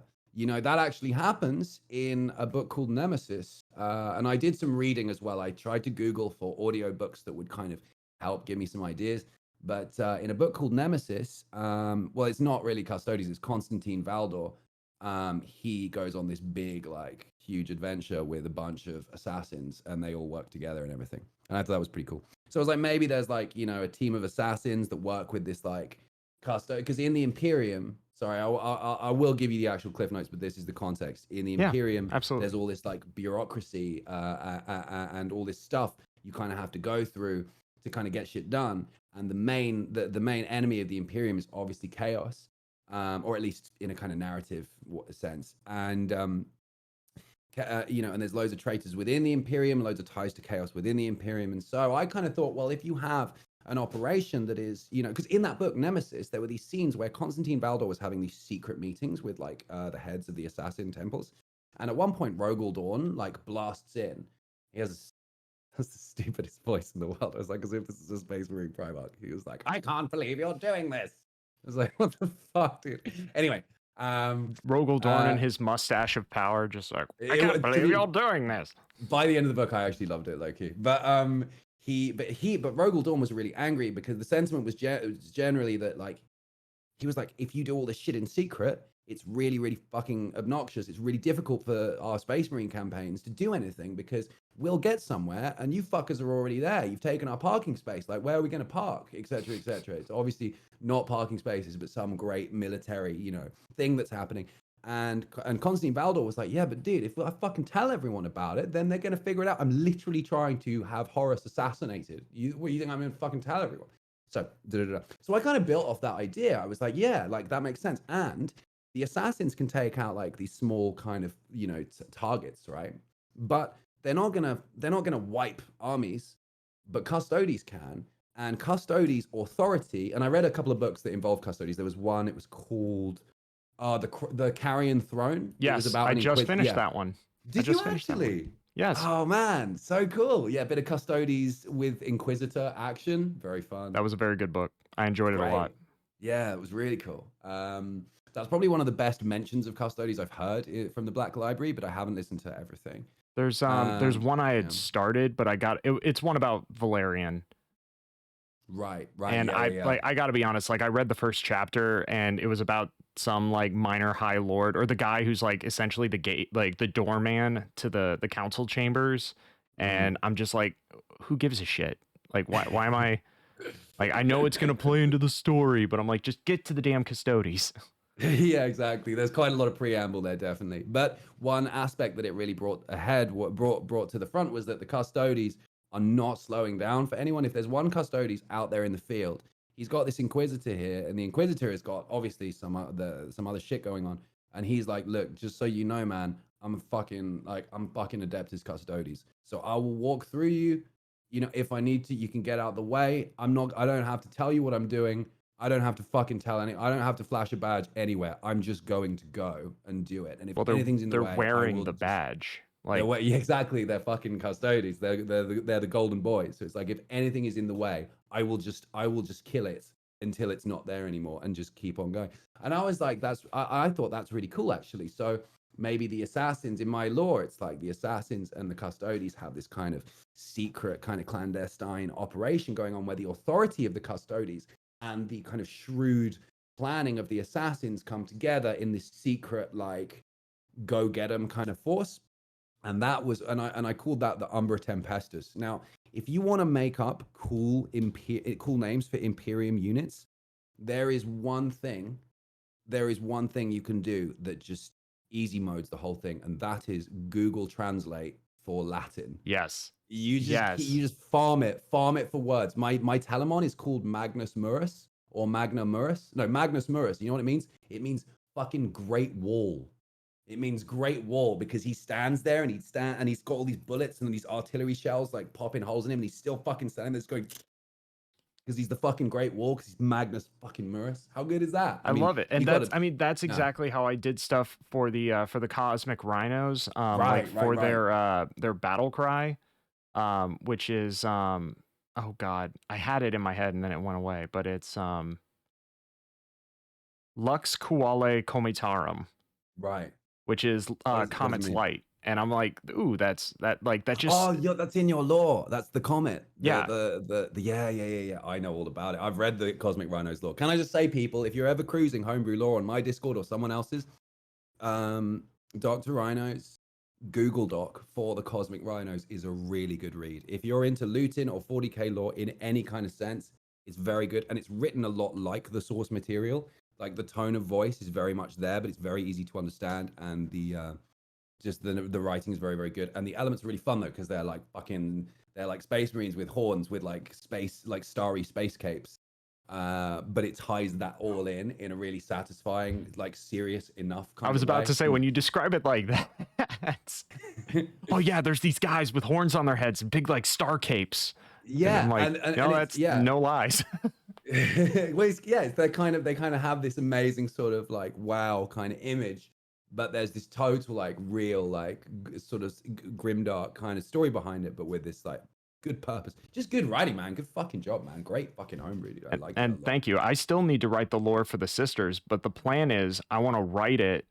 This one I want to write differently. I want to write like it's a Ministorum report being written by an adept.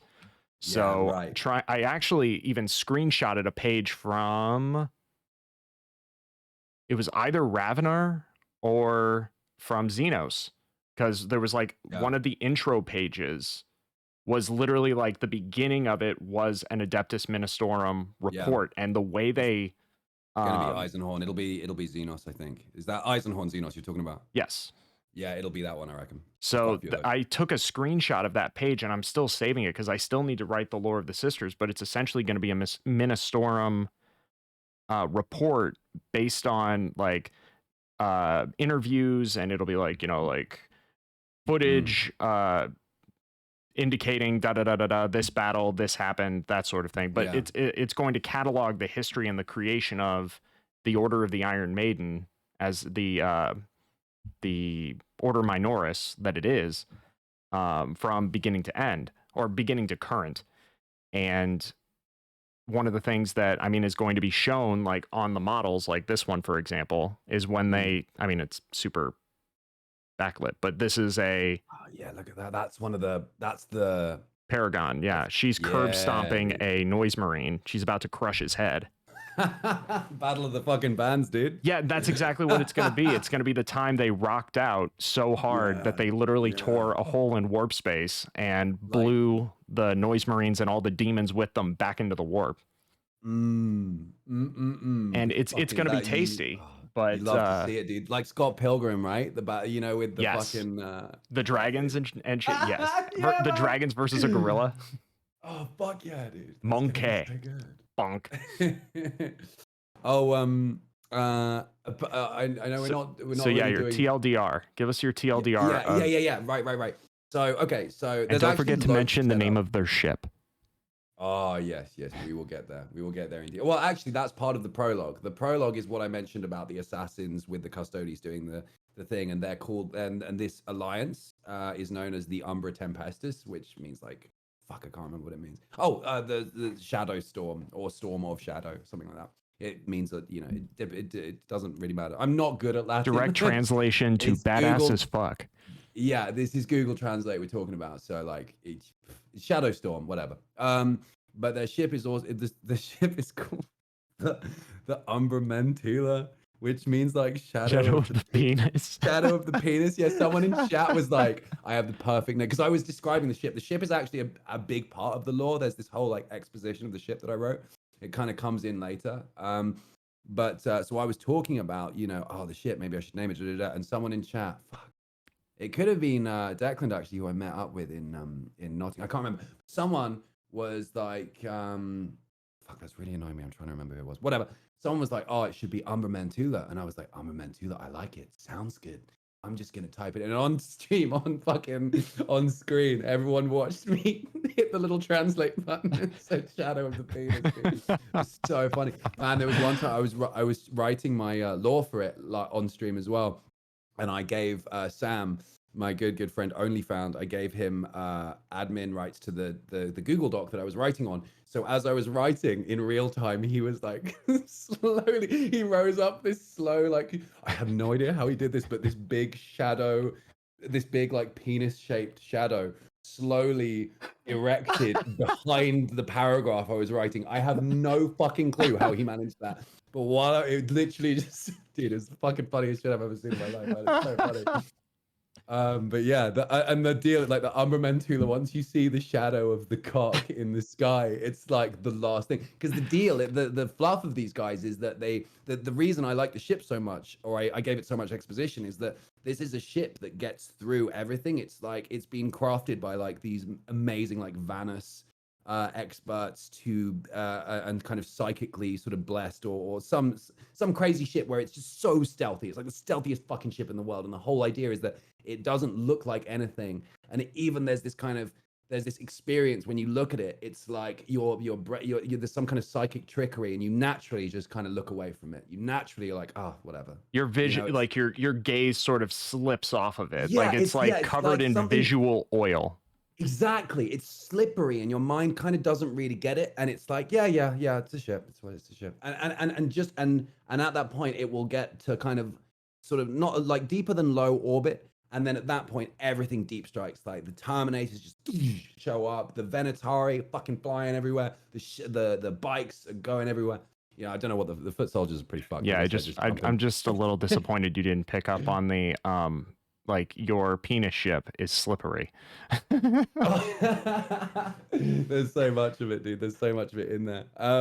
But yeah, that's act 1 of my lore. But I'll try to keep it short because that's just the prologue. But what actually happens to them? This is where and that's not where I started with the lore. Well, it's one of the places, but where I really started was the chains, right? Because I put the chains on the models. I was like, how are we gonna what's the deal with the chains? And what it ended up being was these custodies got sucked into a warp storm, the warp storm. The penis ship got sucked. Got it. Penis ship got sucked right up, dude. Got totally just the warp storm just chowed down on this fucking penis ship. It slobbed on that big ship knob. Just all the way in. And the penis ship just bursts into the warp storm. But what happens is they get stuck there. They don't know why they're there. They don't know how they're there. They don't even know how they're still fucking alive, right? Because it's tremendous. It's like very, very physically traumatic and mentally traumatic to be inside the warp. But they're basically in there. They're just hurtling through. The ship lasts for a while, but eventually it's all its functions like shut down. And they're basically just hurtling through the warp on this, essentially like a rock at that point. And they're just constantly in like cosmic fucking battles with like demons and horrors and all this stuff. And there and the warp doesn't like it the warp they're there for hundreds of years, right? Like hundreds of fucking years. And the warp, it ravages them physically and mentally, and it completely just fucking wipes them out. Like, not, they're still standing, they're still fighting, but it totally destroys them. Like, they're fully like warp touched and just awful, like awfully corrupted. But the only thing that remains is their loyalty, because custodies like Grey Knights are in their fluff, like they're like uncorruptible. There's obviously a lot of, there's a lot of Poindextery kind of stuff you could get into about that. But the point is, they're kind of uncorruptible. So chaos every day, every single day, every waking moment, they probably don't sleep. So every single waking fucking moment in this life that they're living, is chaos is running through them, around them, and ricocheting through the inside of them, all through their soul. And every day, every single moment, it's looking for purchase. It's looking to change their direction, to change what's in their heart. And every single day, they're so fucking loyal. They're like, not me, not today, dude, not today. So part of that, they're totally insane, right? Their mind is gone. Their fealty to the Emperor is the only thing that remains in these guys. They're just like these, like meditating, like battle frenzied, like fucking war monks, just like in space. But what it gets to this point where they start like executing themselves, because they're like, this is too crazy. Like, what if we actually turn to chaos? We're just too dangerous at this point. Like, we're insanely powerful, and we're just losing our minds out here. Like, what if chaos actually so they start killing themselves. So and then there's a whole thing that happens. There is actually a demon like speaking to them, and only a few of them can hear it, because Tzeentch is actually keeping them alive. That's why they haven't actually just straight up exploded. Tzeentch is like kind of protecting them, because Tzeentch is doing some like way bigger like fuckery with them. But yeah, oh yeah. So at this point, some of them are like, I feel like I feel like we can, maybe if we stay alive long enough, we'll like find this demon or whatever. We'll like, get some good killing done. So, but those of them who are still living are like, it is really hard for them to hang on, right? This is not a good situation to be like lucid in. So what they do is they adorn themselves with these super fucking heavy chains. And that's it makes all of their movements even heavier. And it's to focus their mind, because every single moment, they're basically like, it's like edging on the world's like biggest like orgasm or something, because they're just, I can't give in. I can't. Every moment, it's like, oh, I just want to, if I just let go. If I just fucking let go and just was chaotic, it'd be fine, but I have to stay. Freud would have an absolute field day with you and this army. Like, it's like the giant penis ship gets sucked into the warp, where all of its crew, so your little boys on your penis ship start to die, and they're edging themselves. They're and just edging, so like fucking hundreds of years of hardcore fucking edge, dude. Just like right up against it, man. Right up against it, and they got to hold off that big burst. Yeah, and the chains are about that.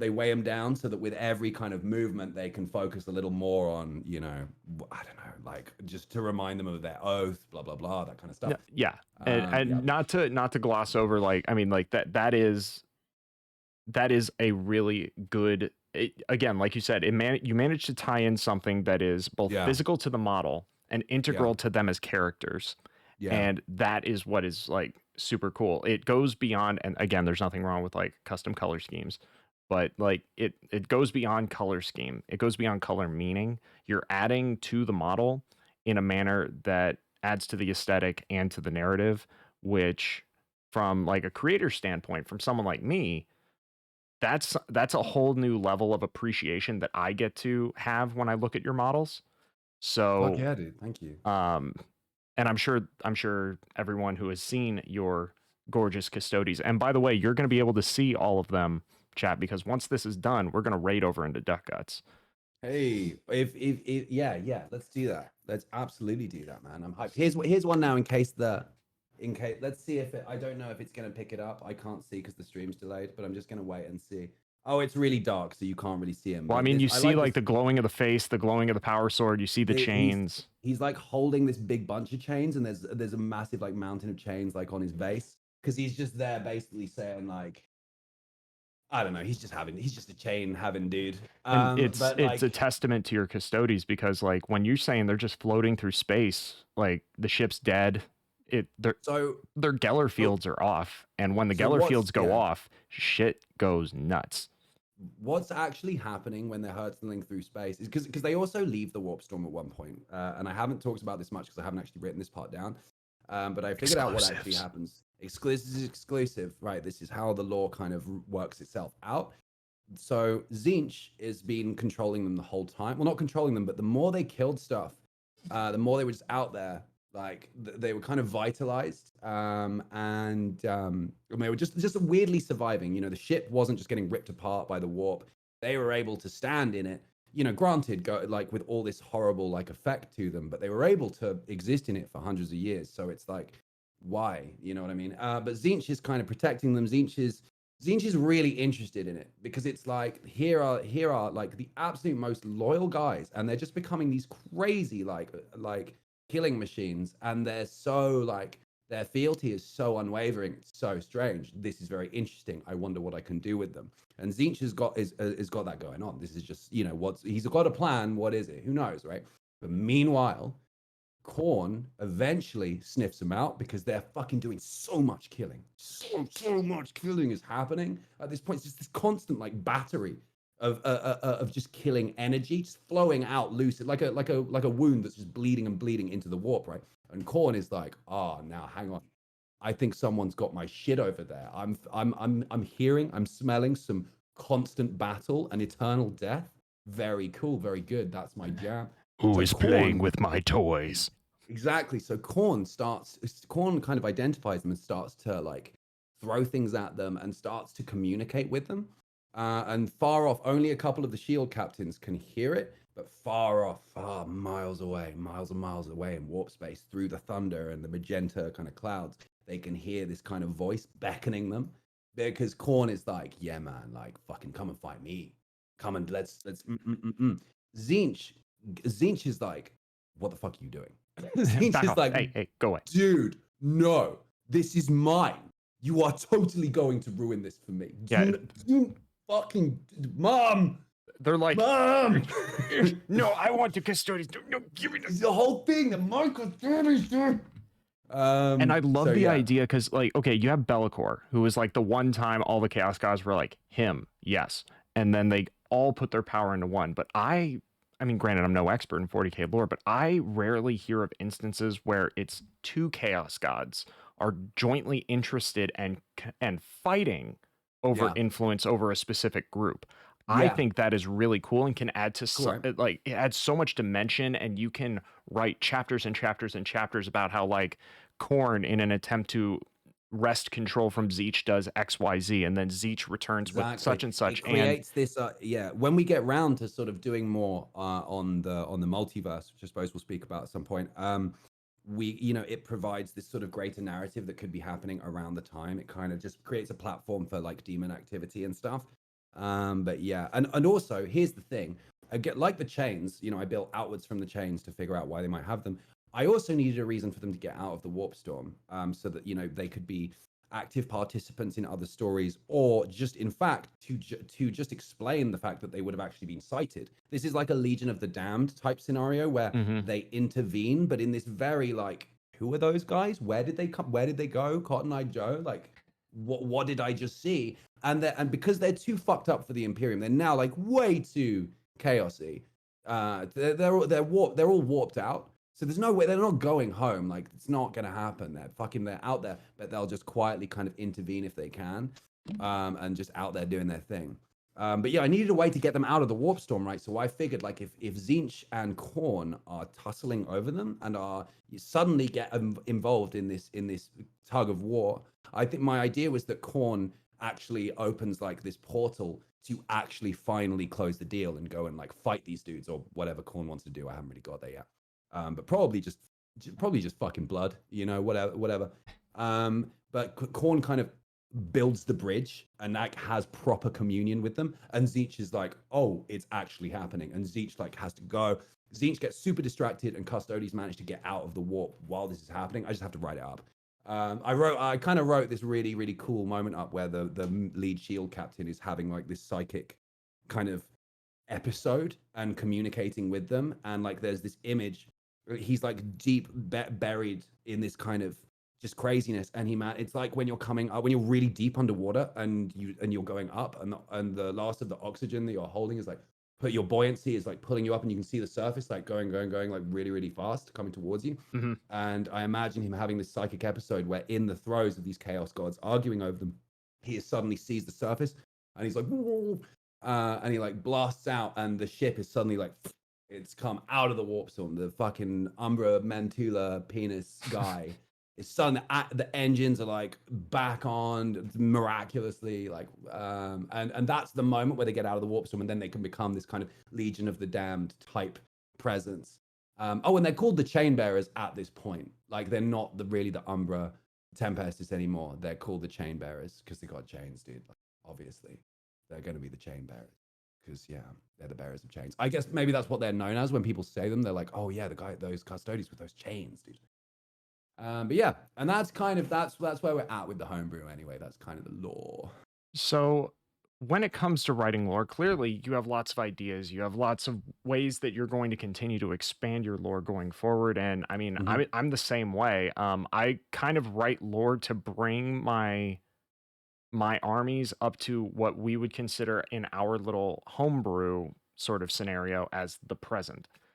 But it always leaves it open Yeah. to write individual adventures or Yeah. expansions of their lore going forward. But Yeah. what, in your experience, is something that you would say is like a pro tip? Something that you would do or tell other people to do in the future when it comes to writing lore that Yeah. that you have learned through your experience helps the process, or some things to even avoid? Yeah. I guess it's something I've kind of repeated over the last hour or two. But it's choose your core element. It doesn't have to be this big fucking choice either. Just start somewhere you already like. Like, my dudes have chains on them. I like I'm gonna super glue all the chains. I get it. Our guys Start have from horns. somewhere. Yeah, exactly right. And you had the image down. Maybe there's a certain way you want to paint. Maybe there's just the look of something that you really like. Maybe you've already got a style that you want to put into the 40k universe, and you just need to work outwards from there. You don't you don't need to write the beginning, the middle, and the end of a story. I just have all that shit because I have worked outwards from the middle for months, and I don't sit down like, I'm gonna write the lore. It just, when I'm walking around, it just comes. I'll make a note on my phone. Sometimes I'll speak some of it out if I'm in a rush or something. And eventually I type it up into a proper format. But like, the reality is, start somewhere you like, and rule of cool, just brute force it in and just create writing that justifies it being there. And before you know it, you'll be writing lore, because then it's like, then you're kind of off on your little journey around the universe around your characters. You know, then I was with the assassins, and then it was about the Imperium and bureaucracy, and then it was about demons, and all of that was to facilitate these fucking cool dudes that wear chains, and that was like it.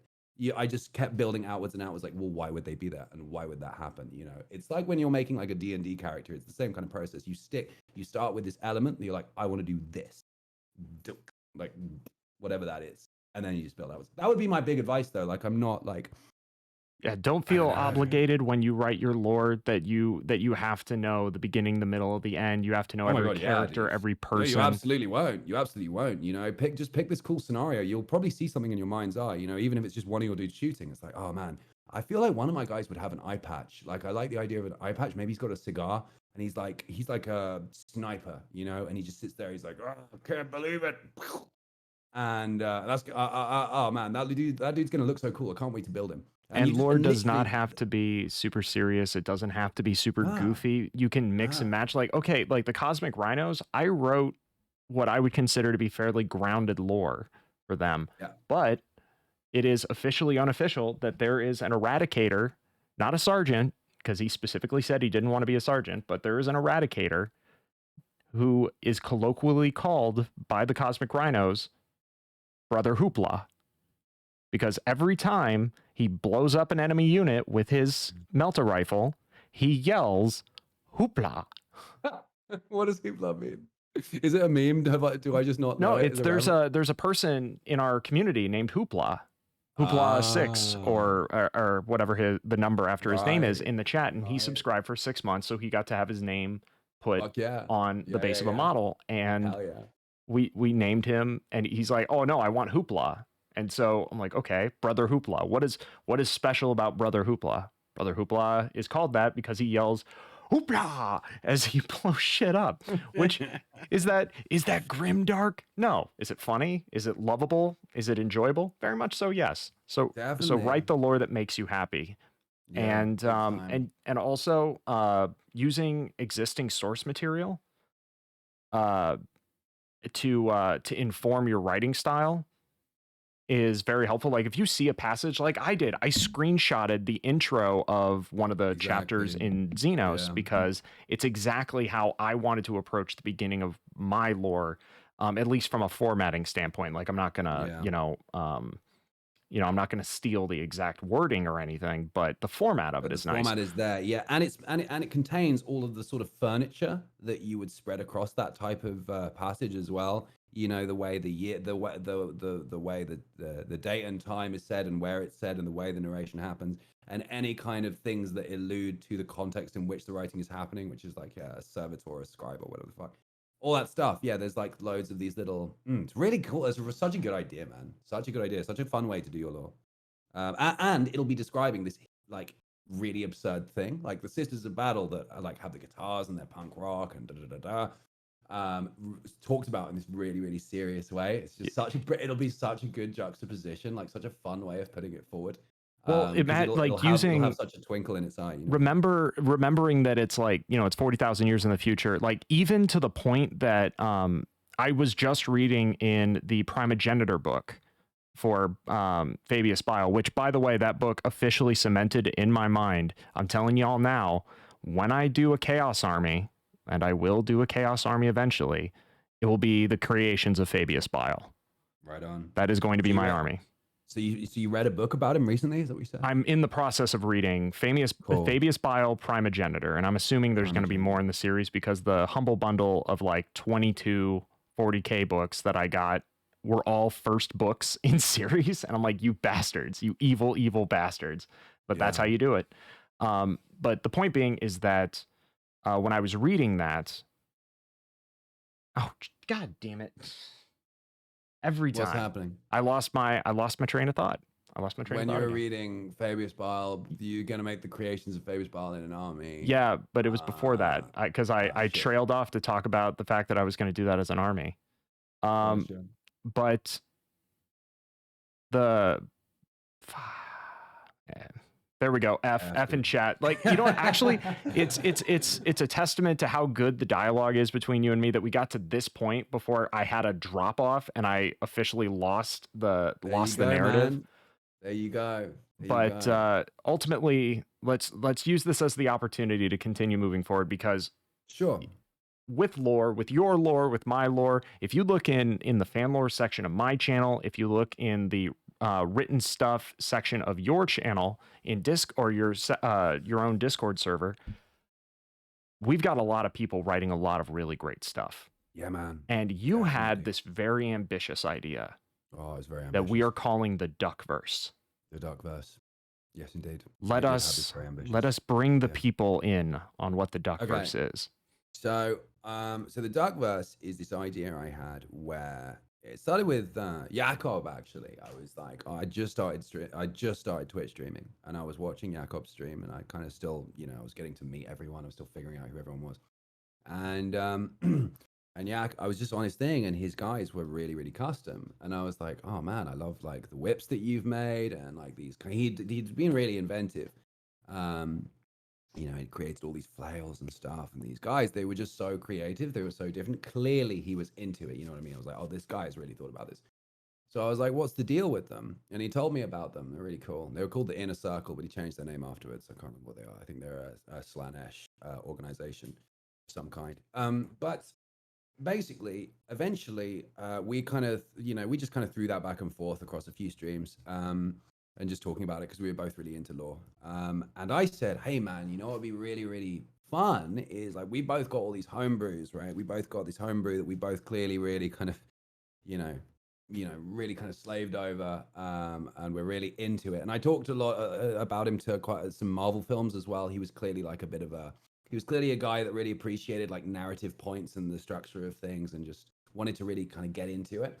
And I said, well, hey, look, we're both so into this. Why don't we create a tiny little Easter egg in our laws that connects them? And he was like, well, how do you mean? I was like, not like anything really, nothing that actually changes our law at all. Like it wouldn't even have to be them having a fight or anything. Like, no, it needn't be so direct. There could just be one common detail, one Easter egg, one tiny kind of linkage in both our laws that literally all it serves to do is situates them in the same universe so that we can safely say our guys actually are in the same universe. They're actually in the same place. And whilst it adds nothing to the individual law, in fact, perhaps it will, cram in some unnecessary messiness into someone's individual like creative writing.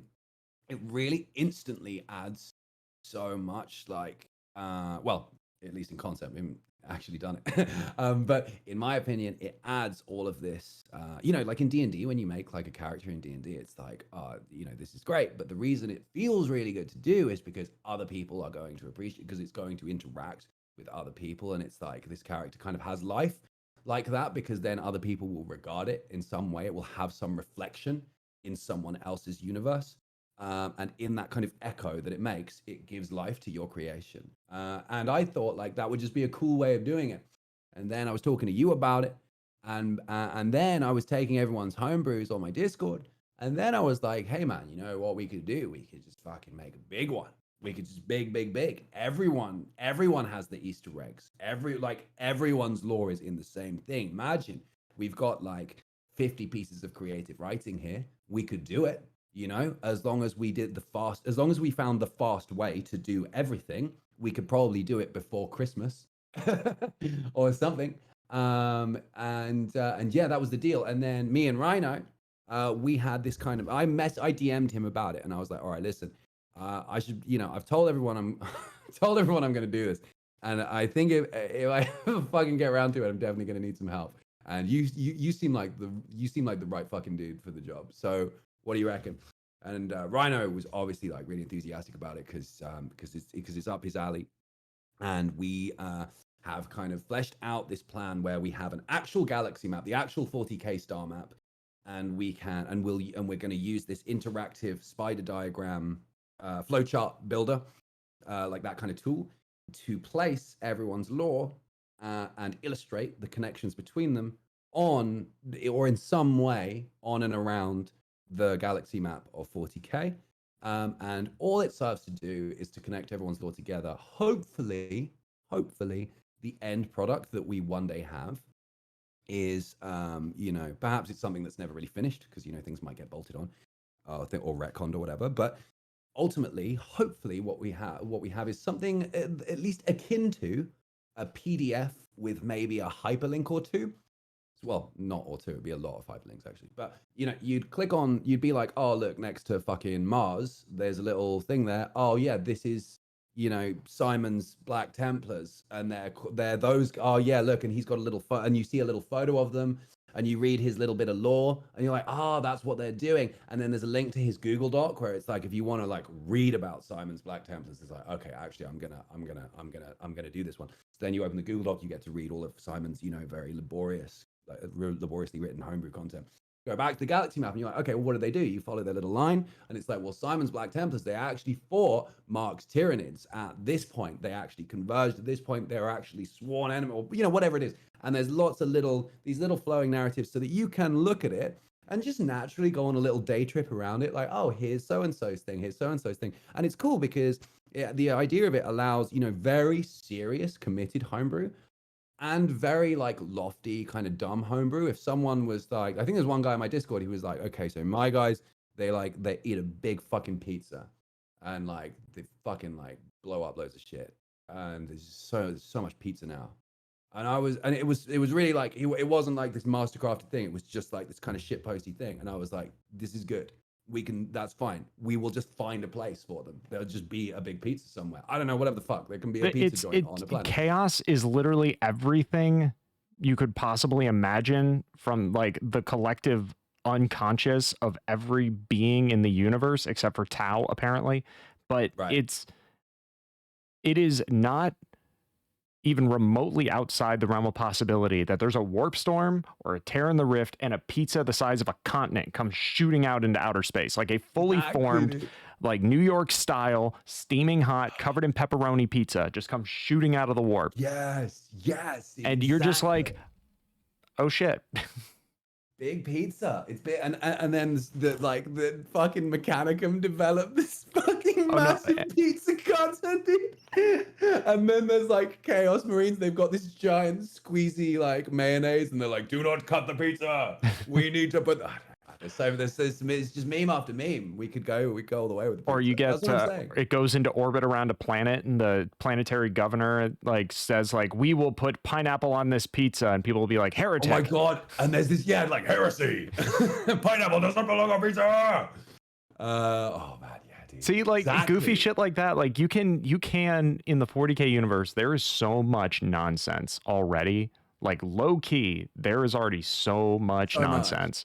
That if you wanted to, you're like, we don't need 6 degrees to get away from this Kevin Bacon pizza. We are like 1 to 2 degrees away at any point in time from a planet-sized pizza in the 40K universe. So exactly. So take your mozzarella Marines, take your pepperoni guard, and set them to work, because ultimately we are going to create this interconnected universe. And I love the idea of, exactly like you said, getting a big star map where you can click on little points throughout. Like my cosmic rhinos exist on the border between the segmentum, the Gothic sector, excuse me. They're on the border of the Gothic sector and the Halo stars. And it is a very, very out there in the middle of nowhere on the far side of the Eye of Terror part of space. So you can go up there on the star map, you can click there, and you'll get a little blurb, a little synopsis. The Cosmic Rhinos are a Salamander successor chapter that da-da-da-da-da-da-da-da-da.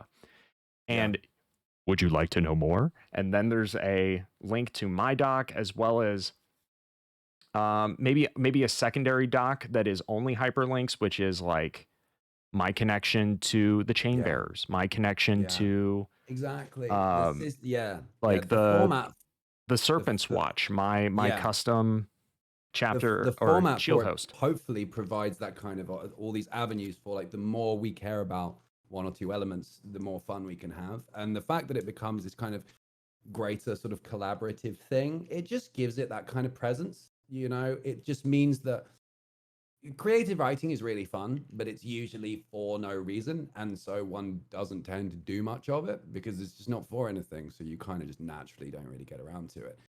Painting minis would be, it would be a hard thing to do if no one was ever going to see them.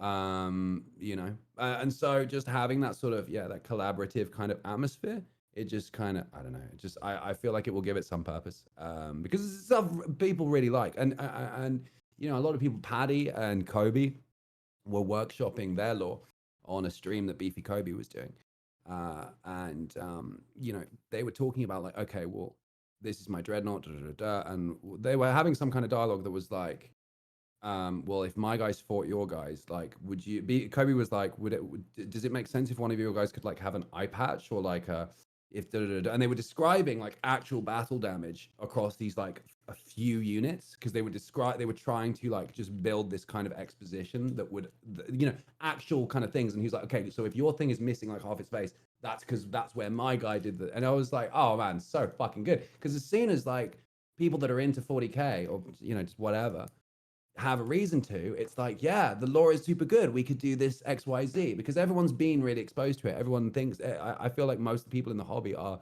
big fans of the kind of sci-fi environment that it's set in. There's just not usually a reason to really interact with it beyond, you know, reading the italic text at the top of stratagems and stuff. And very rarely can you find, like, I've never met, granted I'm relatively new to the hobby, but I've never met someone who plays 40k and even, let's even say, paints the models. Like, even if it's just I have to paint this in order to play the game sort of thing. I've never met someone who plays 40k, paints the models, or even pays someone else to do it that doesn't know a damn thing about the faction they're playing, to the point where they chose it for that reason. Exactly. So, like, I chose Custodes because I didn't really choose. I traded for Custodes. And then I'm like, well, I got to do something with this.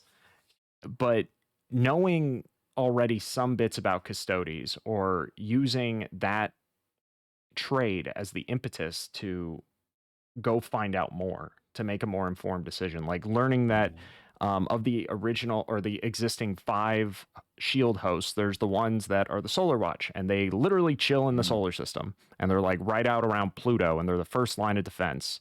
And then you have like the Shadow Keepers that just live in the basement. And and then you have the ones that basically get a bunch of psychic messages, and then they just go out in the galaxy and they become bodyguards of random people because they've been informed psychically from the Emperor that these people are super important to the future of the Imperium. And it can be everyone from chapter masters down to a weird like single platoon sergeant fighting a pitched battle in the Imperial Guard. Like, I love, like, that alone is so cool. Just imagine you're about to die. You're about to get overrun by orcs or something in a trench. And then 4 big golden boys just land right next to you, and they're protecting your squad leader, and you're like, what the shit? The image of like Alaris deep striking in, I've never looked into it enough to have any kind of proper clarification, but that's good because the image in my mind is so good. But I imagine Alaris teleporting into a battlefield, like literally just like, you know, like Iron Man in fucking Avengers, and he's doing like the cool crouchy pose. Oh, the superhero landing. Oh, yeah, superhero landing. He's gonna do the superhero landing. Exactly. But they're not crouching. They're just standing up because they're just Terminators. So they literally like it's like impossibly. It's like the logistics of it just don't make sense. But they're Terminators. Just go doom doom doom doom, and they're just, but because they're Custodians, there's this whole fluff about how it's like from golden light. It's like that wording is used in a lot of their stuff. So I imagine there's this kind of like golden sort of, you know, sort of god rays that kind of just sort of, but like you said, it's super fast, so it's like pew, pew, pew, pew, pew. And I kept imagining it like a Bifrost, like from the Marvel movies, like how there's that like pillar of light, except obviously quicker, but just like and then like they just walk out of this beam of light, just shooting. Yeah, could be. Yeah, I've never really looked for the answer because I like the image that I have. Yeah, and there's no reason, like, you just described the way you described it as, and I mean, it might work perfect for your chain bearers. They are in their own way corrupted. Maybe they don't come in on golden light anymore. Maybe their thing is they literally just Master Chief from Halo 3 fall through the atmosphere, and they're Yeah, just meteors that just go crashing yeah. into the ground, big pillar of smoke, and they're like, "What the hell was that?" And then a big axe spear just comes flying through the air Yeah. and like decapitates 3 dudes. Oh man, total tangent by the way, but I did come away from the tournament with quite a clear idea of what I'm going to turn my army into. I've now gone and had this experience, and I've now come away from it with like a total V2, like a renovation of my Perfect. army strategy. Tell It just me reminded me what you're 'cause, going to do. Like to uh, bring us full circle. What are you going yeah. to do now that you So have yeah. other than finish painting your army? Yeah, fuck. I mean, it's hard to say if that will actually ever happen, but I have proven that I can speed paint things to tournament legitimacy and paint the models I really want to paint. So, I'll strike a balance. But at least I don't have like 50 things to paint, man. Like I would be genuinely just fucked if it was like a Tyranid army or a guard army. Like I don't I know. feel personally attacked right yeah. now because I have Why? like 50 Why? things to paint.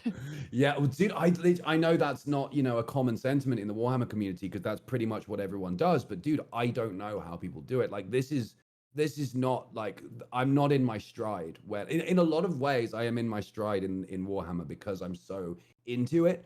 But when I am actually sitting there painting a model, I am not in my the model can look cool, but the production line, like my process of getting through my army and focusing my attention and the mileage I'm able to make is just completely unoptimized for this kind of process, but I'm desperate to play. So, but yeah, no, the army. Okay, so I came away from it obviously with lots of thoughts about primaries and secondaries and da da da da.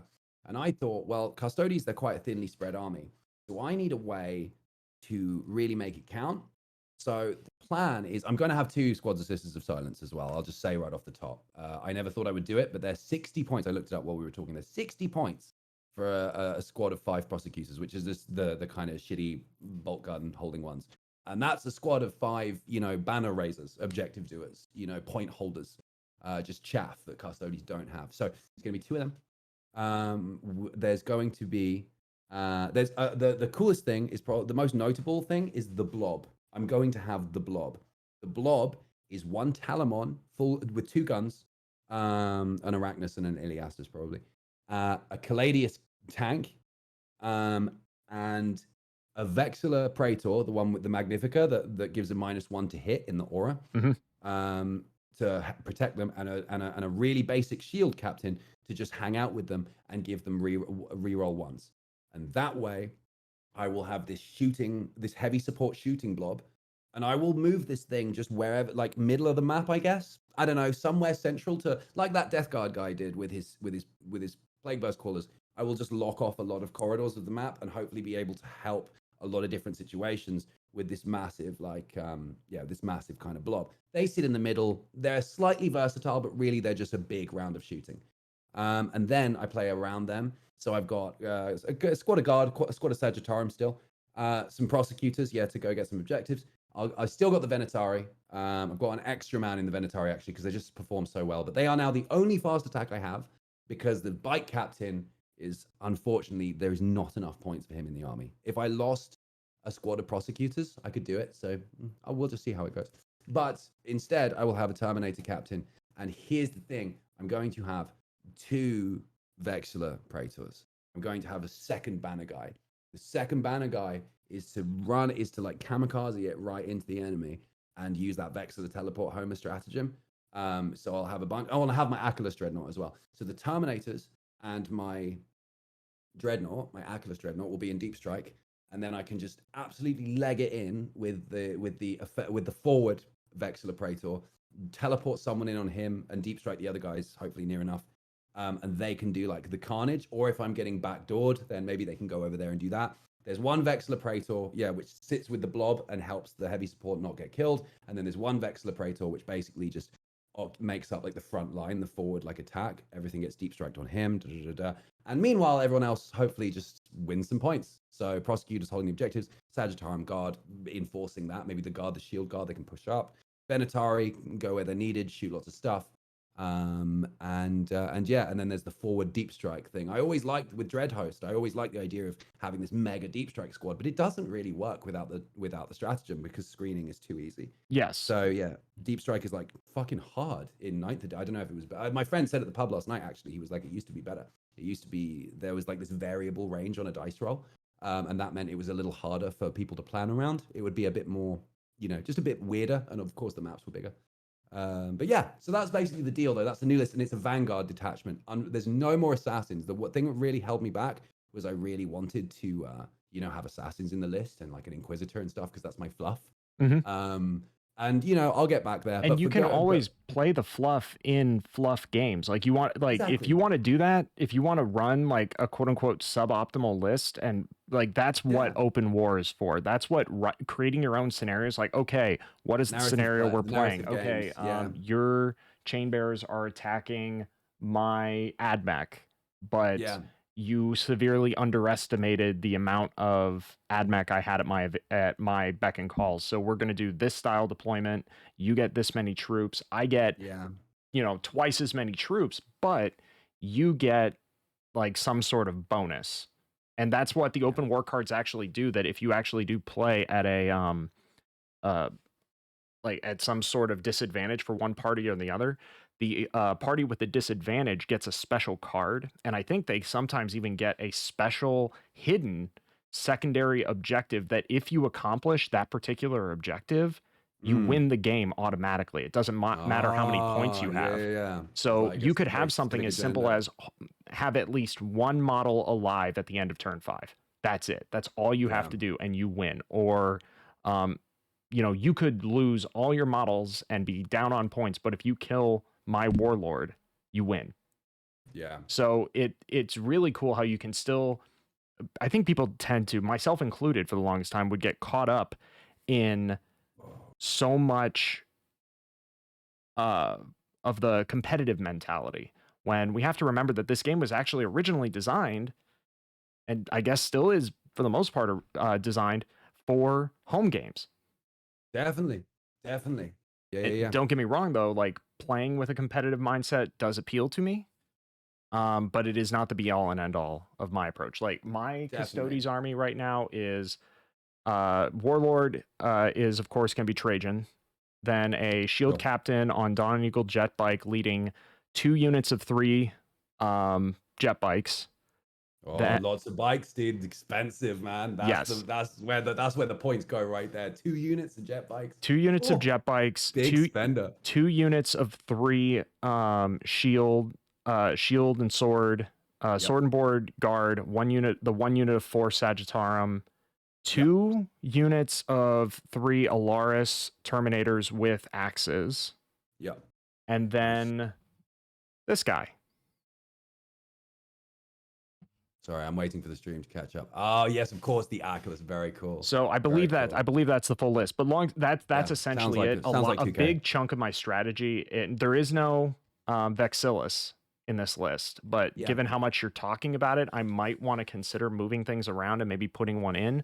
But the big strategy for me is going to be, depending on how my opponent is going to play, either putting the Sagittarum on the back objective and just running everybody forward, quote unquote, per normal, or if the need arises, like if I need everything I can further forward to, like if you're getting really cagey and I need to do more shooting up close, I will move the Sagittarum forward, and then I will do Unleash the Lions and just put one Terminator on my home objective. I think a lot of Custodes relies on, in my eyes, my very untrained eyes, is you have to get up and beat face while you have your units, because there are so many armies out there that just smash mortal wounds, that ignore invul saves, so that you have to use your superior firepower, your superior saves while you still have them. Yeah, while you still have them. Yeah, man, the psychic phase can be like a total undoing. Dude, Rhino, I have to pee. Can you just give me a couple of minutes? Hold that thought. That thought. I've got stuff to ask about it too, but I'll be right back. Sure, we'll switch. We're gonna switch to pure FaceTime while you're gone. Right on. Yeah, someone gets a gothic garlic like popped off in your chat. Yeah, what happened here? What happened? Let me scroll back up. I'll be right back. Oh, damn. All right. So yeah, we're gonna take a quick break to say hello and thank you to some folks. Oh, and there was bits. Gothic Garlic, you sweetheart, coming in, dropping 420 bits, 420 blaze it. And 420 glaze it. Yeah, because we're painters, we glaze it. 420 glaze it. Gothic Garlic also gifting 10 subs. Captain Slaymore, Sig Gnarly, Brett Watson, Janelle Sen, Bitter Brush, Cole Violet Nightwood, Sci-Fi Sci-Fi Taoist, Leech, Rosen Metal, and CJ Ubusta. Thank you so much, Gothic. It's very kind of you. Very, very sweet. But yeah, chat, we having a good time? Is this the kind of content that I mean, next week on Tuesday, we are gonna at the same time, we are gonna be recording our second episode, which is going to be with none other than Quipster Nerd. Quipster Nerd is going to be coming back. He was a guest of ours during the June charity stream, and I had a great time chatting with him. He's associated with Deployment Zone TV. He's also a Custodes fan. It seems to be a trend. There seems to be a trend that we're at least initially everyone involved with the podcast is all Custodes fans, but this podcast is going to be a Patreon exclusive. Not that I'm trying to gatekeep content, but it's more that I've had the Patreon up for a while, and I haven't really given it the attention it deserves. So I do want to put stuff on there that makes it worthwhile to the folks who very generously support me on there. So what were your questions now that you have emptied your bladder? Yeah. What's the how many elite units? We heard about 3, right? There's 2 squads of Termies and the Dreadnought. Yeah. Let me I'm actually What's the detachment? What's the detachment I structure? believe it's a battalion. It's a a battalion. Oh, you need 3 troops for a battalion? Yes. And that's it? The Sagittarum and yeah, you only need 3 for that. Let's pull up Fiercely typing Wikipedia. Custodes. I might not even have the Achilles Dreadnought. Oh no, I do. Oh, holy crap. Go me. Yeah, 2,000 points exactly. Captain Trajan Nice. Valoris. Shield Captain on Dawn Eagle Jet Bike. 2 units of 3 Custodian Guards with shields and swords. No Misericordias to be found. Sure. 4 Sagittarum Custodians. 2 units of 3 Alaris Custodians with the axes. The Achilles Dreadnought. And then 2 units of 3 Virtus Praetors, all with Hurricane Bolters. Battalion is great. So many times I've been building a list and I have just pined over battalion detachment because it's like the most value you can get for because you still get all the CP refunded for its cost with a warlord. Mhm. You know, that's the big thing about Vanguard. You don't get that one thing. Honestly, right? If I was, you know, if I made Warhammer, if I was doing it, what I would actually do is I would give Custodes an army ability that literally just changed that. So if you were Custodes, you could get your CP refunded for taking a Vanguard.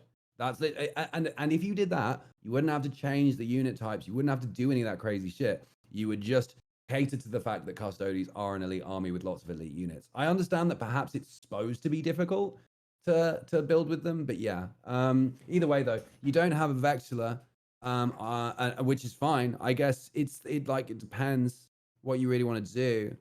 Because people really always, there's some things that people always have in their Custodes armies, and the Vexilla Magnifica is the one because you get the -1 to hits. But it's like, you know, if you don't have something that's, maybe it's fine, you know? It's like you would only really have it in there if there was specifically something you had in mind to protect. It's like, okay, well, no one's going to shoot Trajan Valoris because I'm going to have my guy on it. Trajan Valoris is something I've thought about quite a lot, and I didn't end up doing it. He's really, really expensive.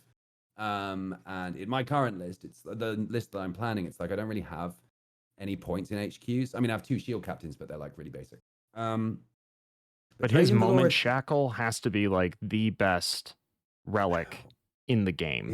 Is that the one where he fucking he can choose to fight again, free stratagem, pile in and fight again, use a stratagem for free, or heal himself 1d3 wounds. Yeah, you'd probably never heal him. Yeah, that one, I really don't see it, like, because you could use stratagems that would probably have more of an effect on the immediate game in that moment. Yeah, stooping dive or Vexler teleport Homer you get for free is basically what that is, because those are the 2 3 CP stratagems that you would be using. Yeah, especially with all the bikes you've got there, you've got loads of potential for stooping dive.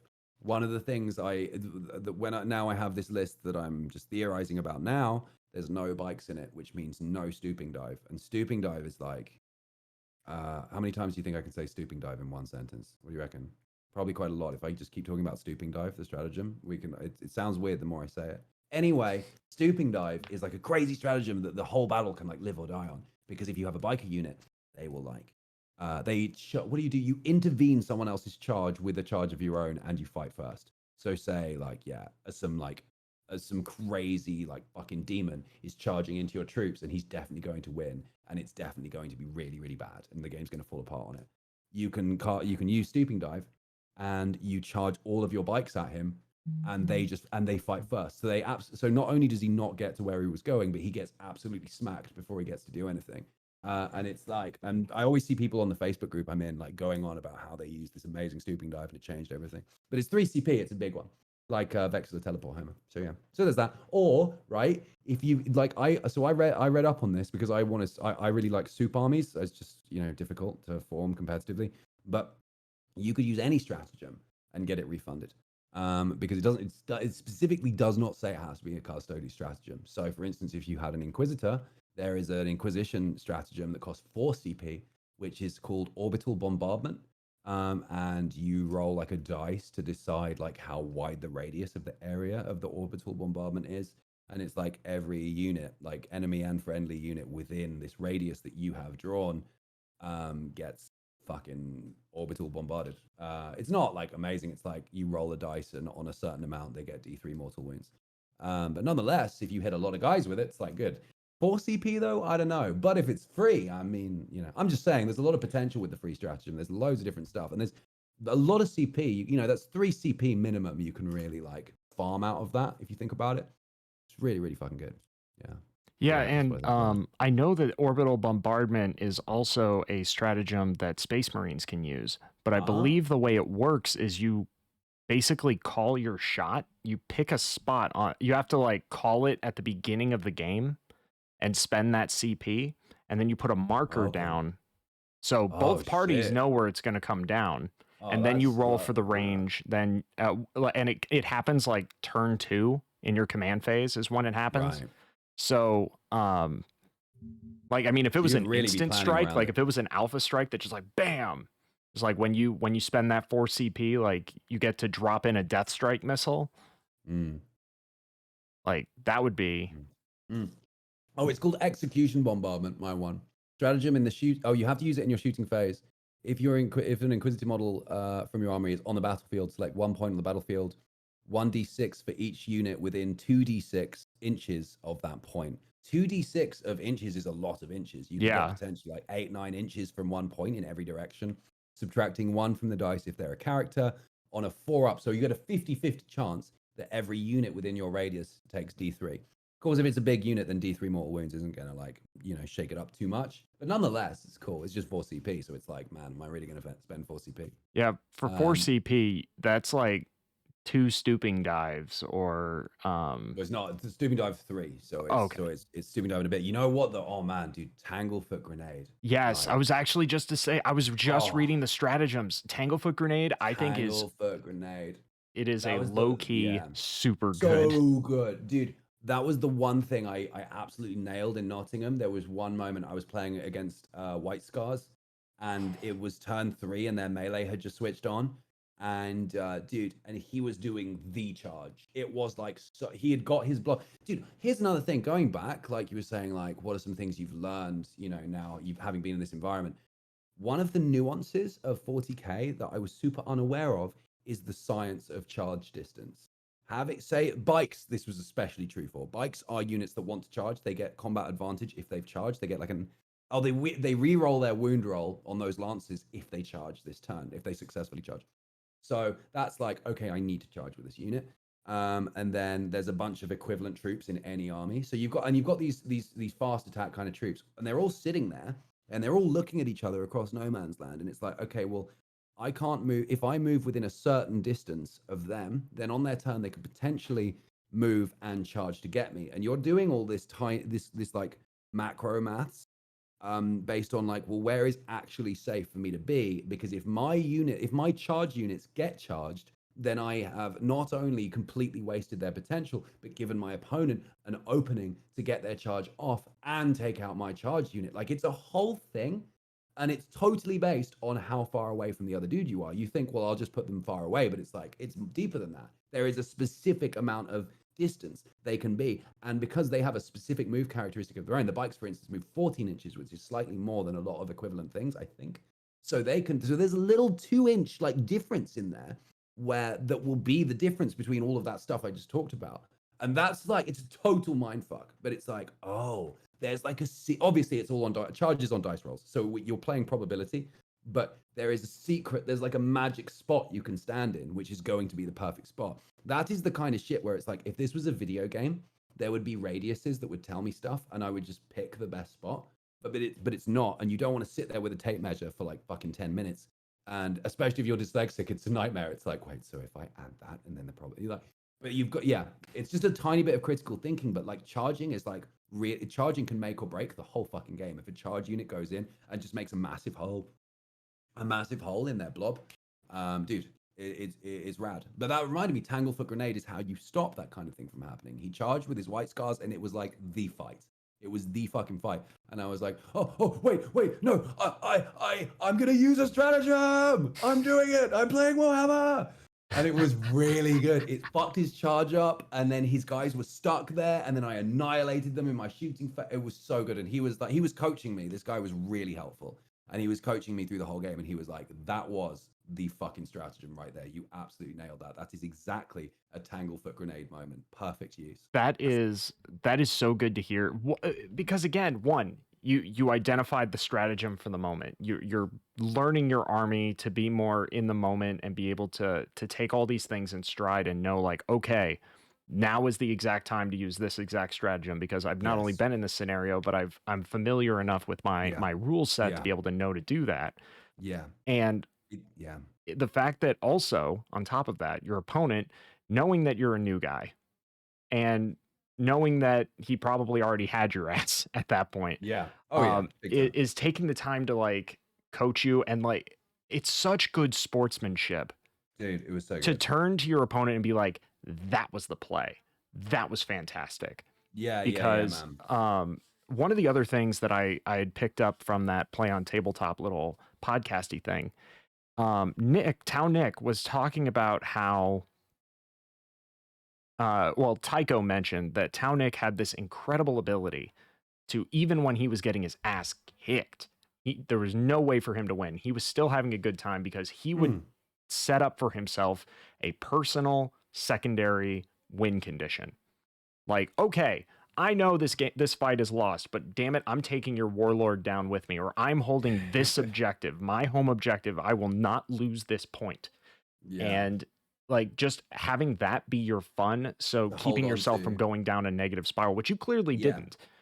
You were having fun the whole time. You were learning, and that is ultimately like, no one wants to play against a tryhard who like okay, I've learned a lot from watching a lot of battle reports where you go in and you outline like, hey, here is my army. Here are my units. These are the stratagems that I have that I'm most likely going to use, so that you don't get the gotcha moments where like in the case of like Tanglefoot Grenade, like be like, hey, you're playing White Scars. Just be aware.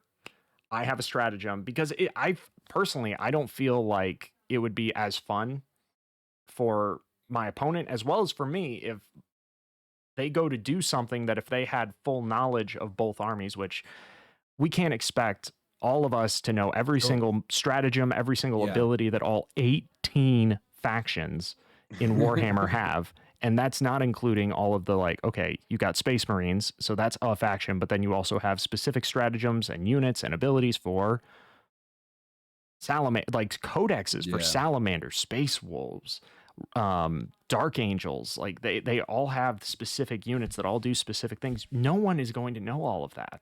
At Yeah. least like not to a degree where they can look at what you have on the table and know exactly what you're going to do. Most people won't know everything about it. Yeah, I mean that's one of the things that makes League of Legends, for example, like a game there's relatively quite a lot of there's a lot of information in it, but it's relatively easy to master in that regard because champions only tend to have 4 main abilities you really have to think about. And whilst there's like hundreds of them in the game, are there hundreds at this point? There's over 100.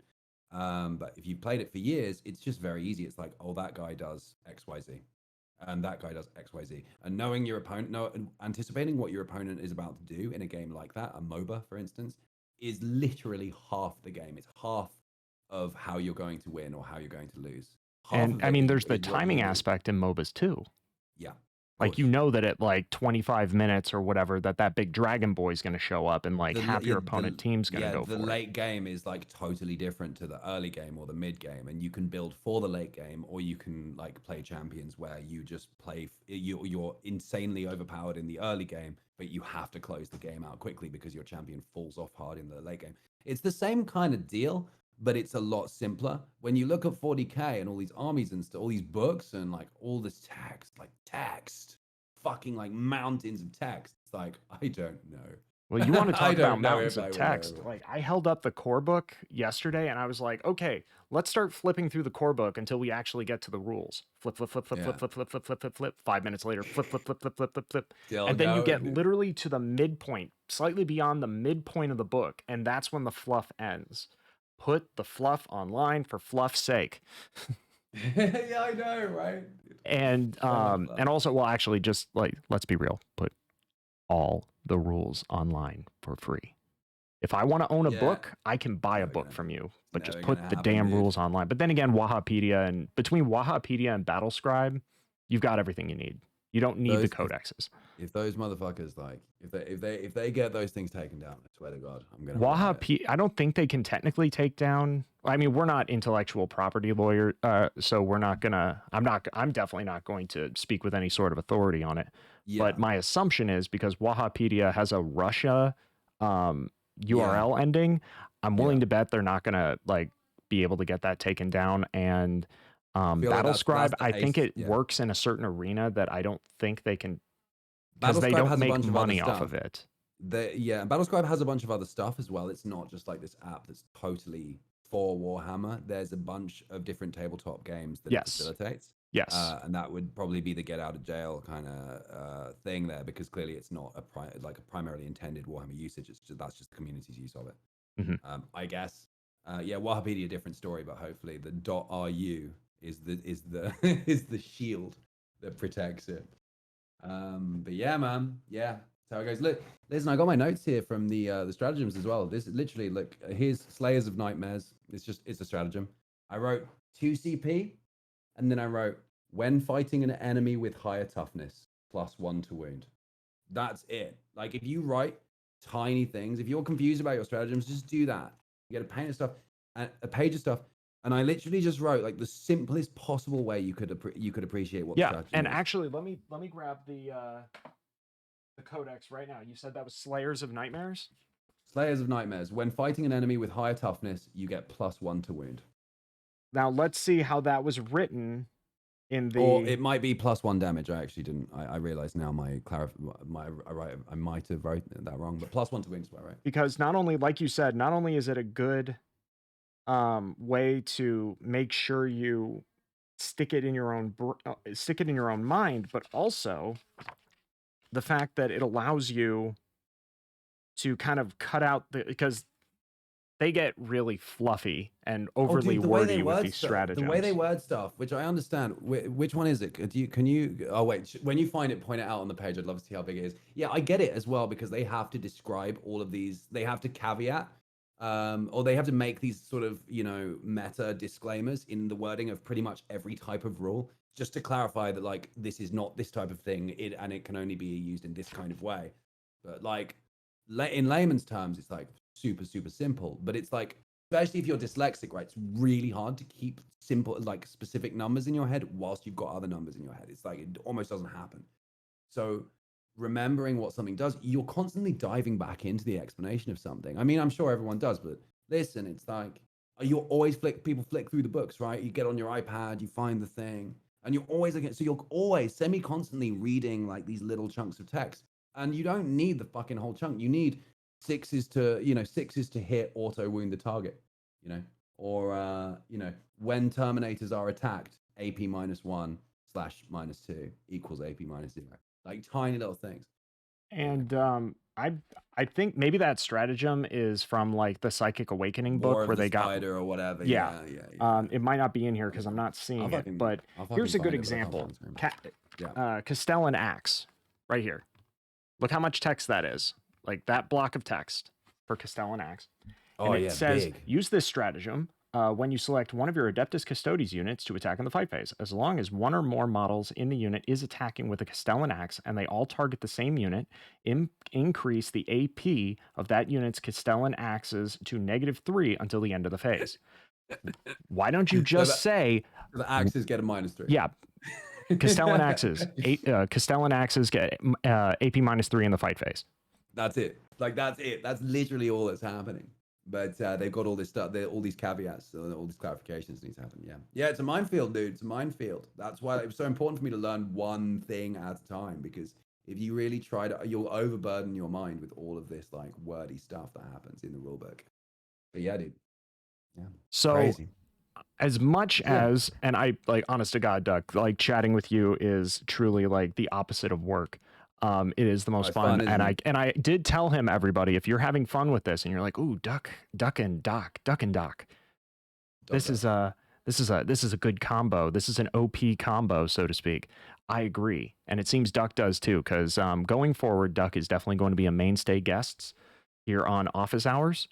And and of course, like I was mentioning, next week we are going to have Quipster Nerd back, where we will be going over my 3 Ps for getting started in Warhammer. They are pick, paint, play. Nice, dude. And the plan is to try to outline from a noob's perspective, someone who we haven't even hit 1 year of me physically playing Warhammer. And we're about to, next month we will, but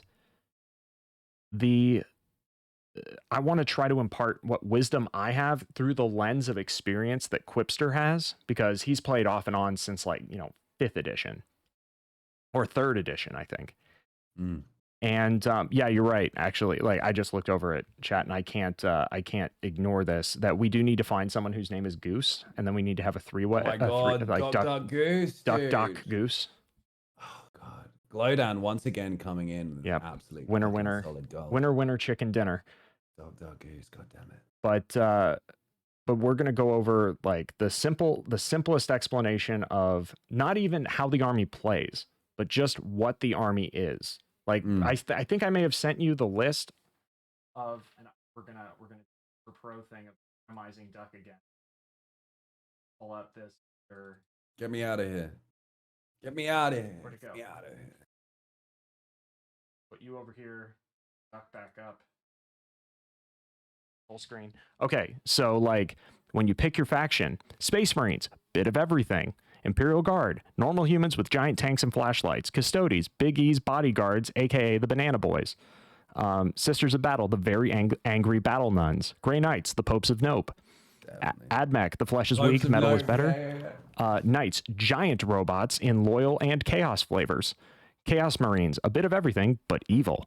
Chaos Demons, Blood Claws and Magic. Necrons, ancient Egyptian robots. Tau, the closest thing 40k will ever get to Gundams. Tyranids, hungry space horrors. Gene Stealer cults, secret agent, hungry space horrors and friends. Orcs, big dumb big gun. Craft World Eldar, space elves. Drukhari, kinky space elves. Harlequins, tricksy space elves. Yunari, death loving space elves. Mosh pit. What are Inari? So Inari again? What are they? Sorry. The Yunari are the death loving space elves. Mosh pit. The Yunari are led by Yvrain. Their whole thing is they are a conglomerate of various Eldar groups that are actively trying to bring about the birth of a new Eldar god, who is the god of death. Mm. And they're trying to get these crone swords to do it, which are like the fingers of this particular god. And once they bring him back, the whole Oh. plan is to have this god kill Slanesh. Oh yeah, fuck yeah. Yunari are getting shit done, man.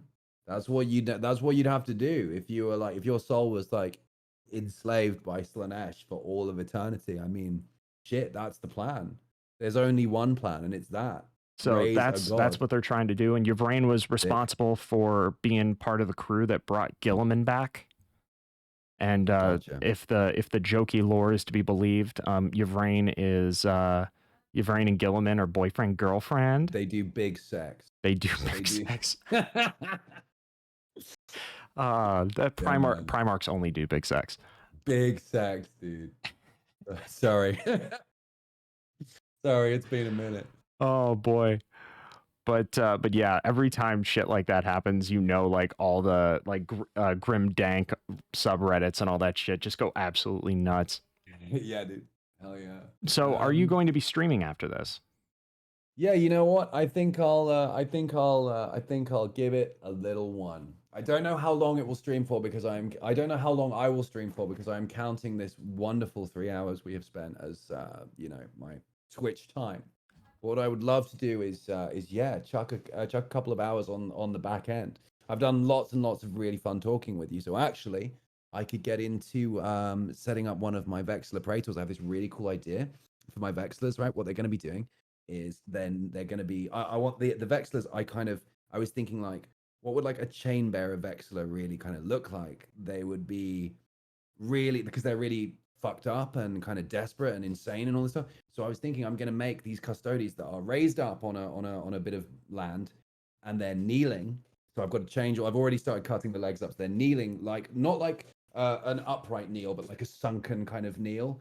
And their head is like bowed, and there's this hair kind of falling down from under this big hood, and they're like either praying or holding up all these chains or something, like they're kind of making some kind of offering. And the actual Vexillor banner is just like leaning off to the side. It's just kind of there, like part of the scenery. But there, this guy like almost like making this offering or holding a spear. It's something like head bowed, sunken, kneeling position, head bowed, arms up, kind of in sort of total like prayer or force of meditation or just something. And it looks kind of like holy, but like a bit fucking like bleak. And and I've got 2 of them to make. So I guess they're maybe both doing it. I'm not sure, but we're going in with the first one and we're going to try and get this kneeling pose going. That's the first bit.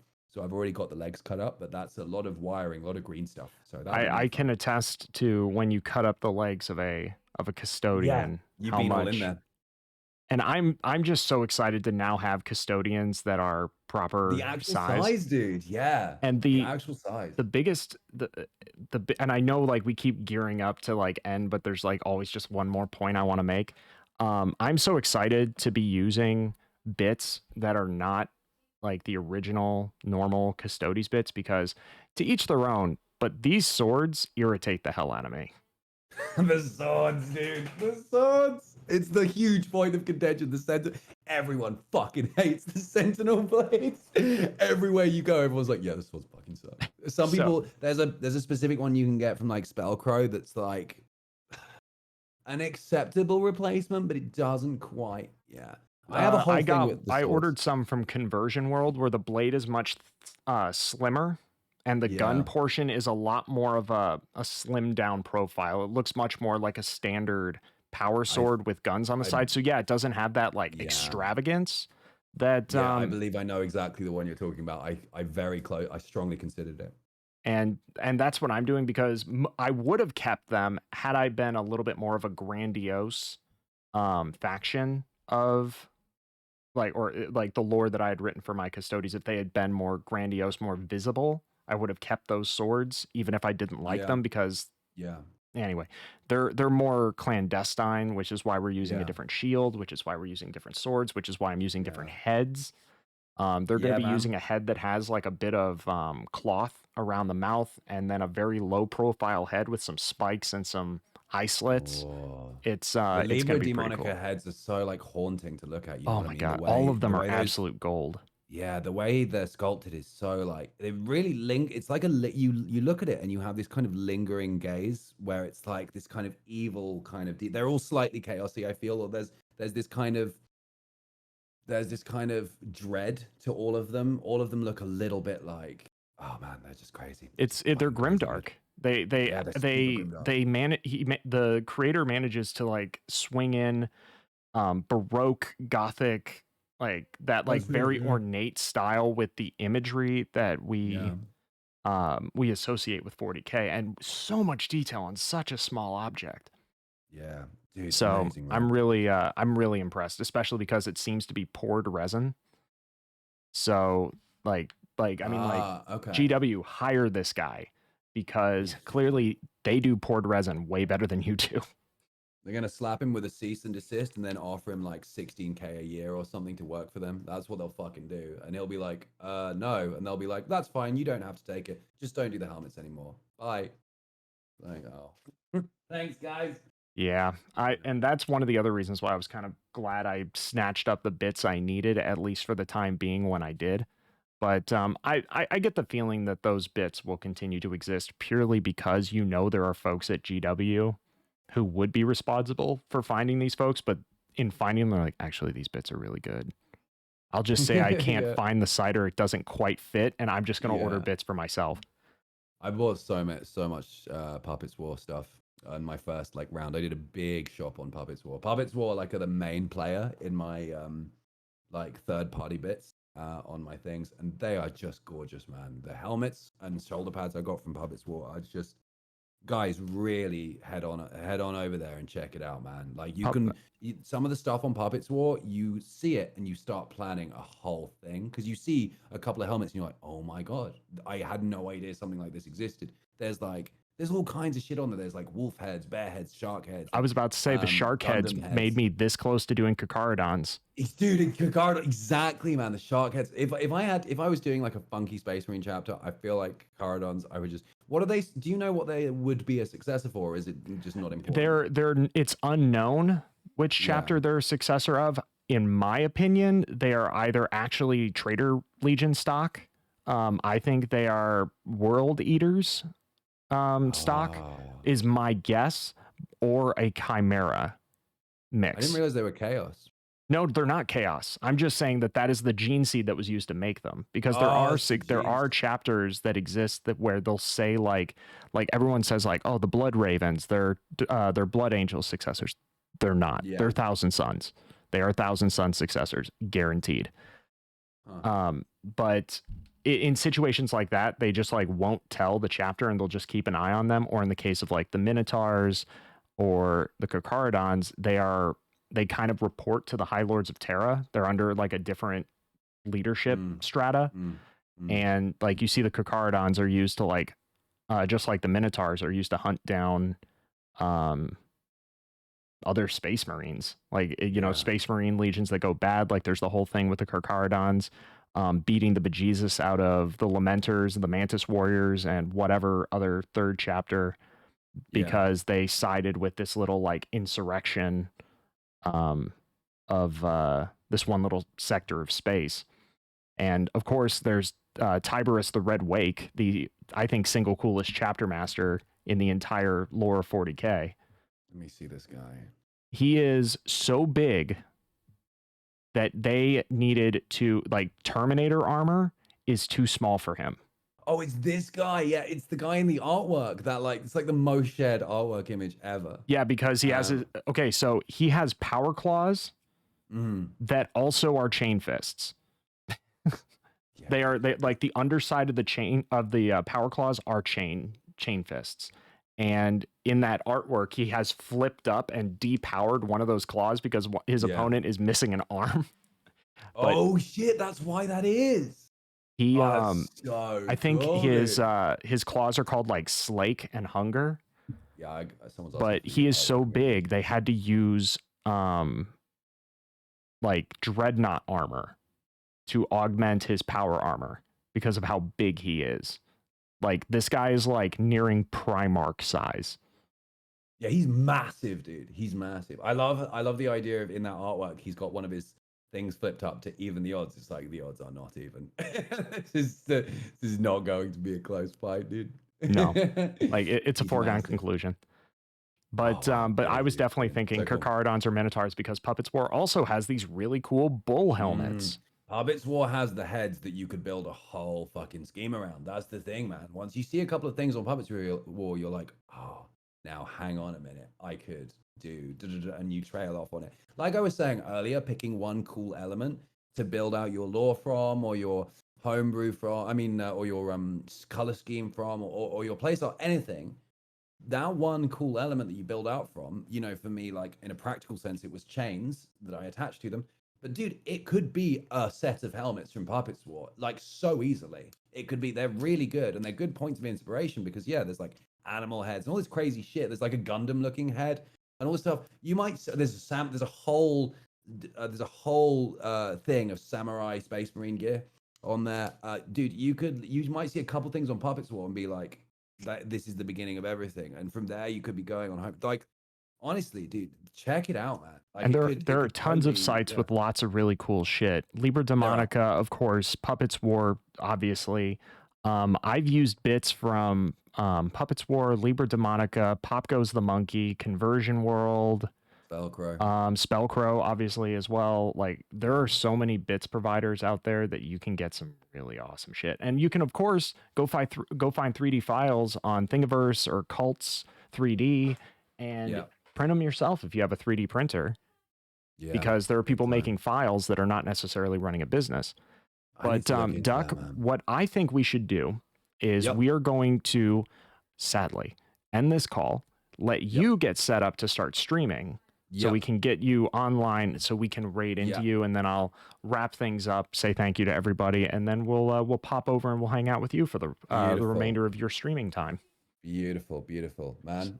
That sounds awesome. I will go and do that, and I'll try and get it done promptly so that you're not waiting for me or anything.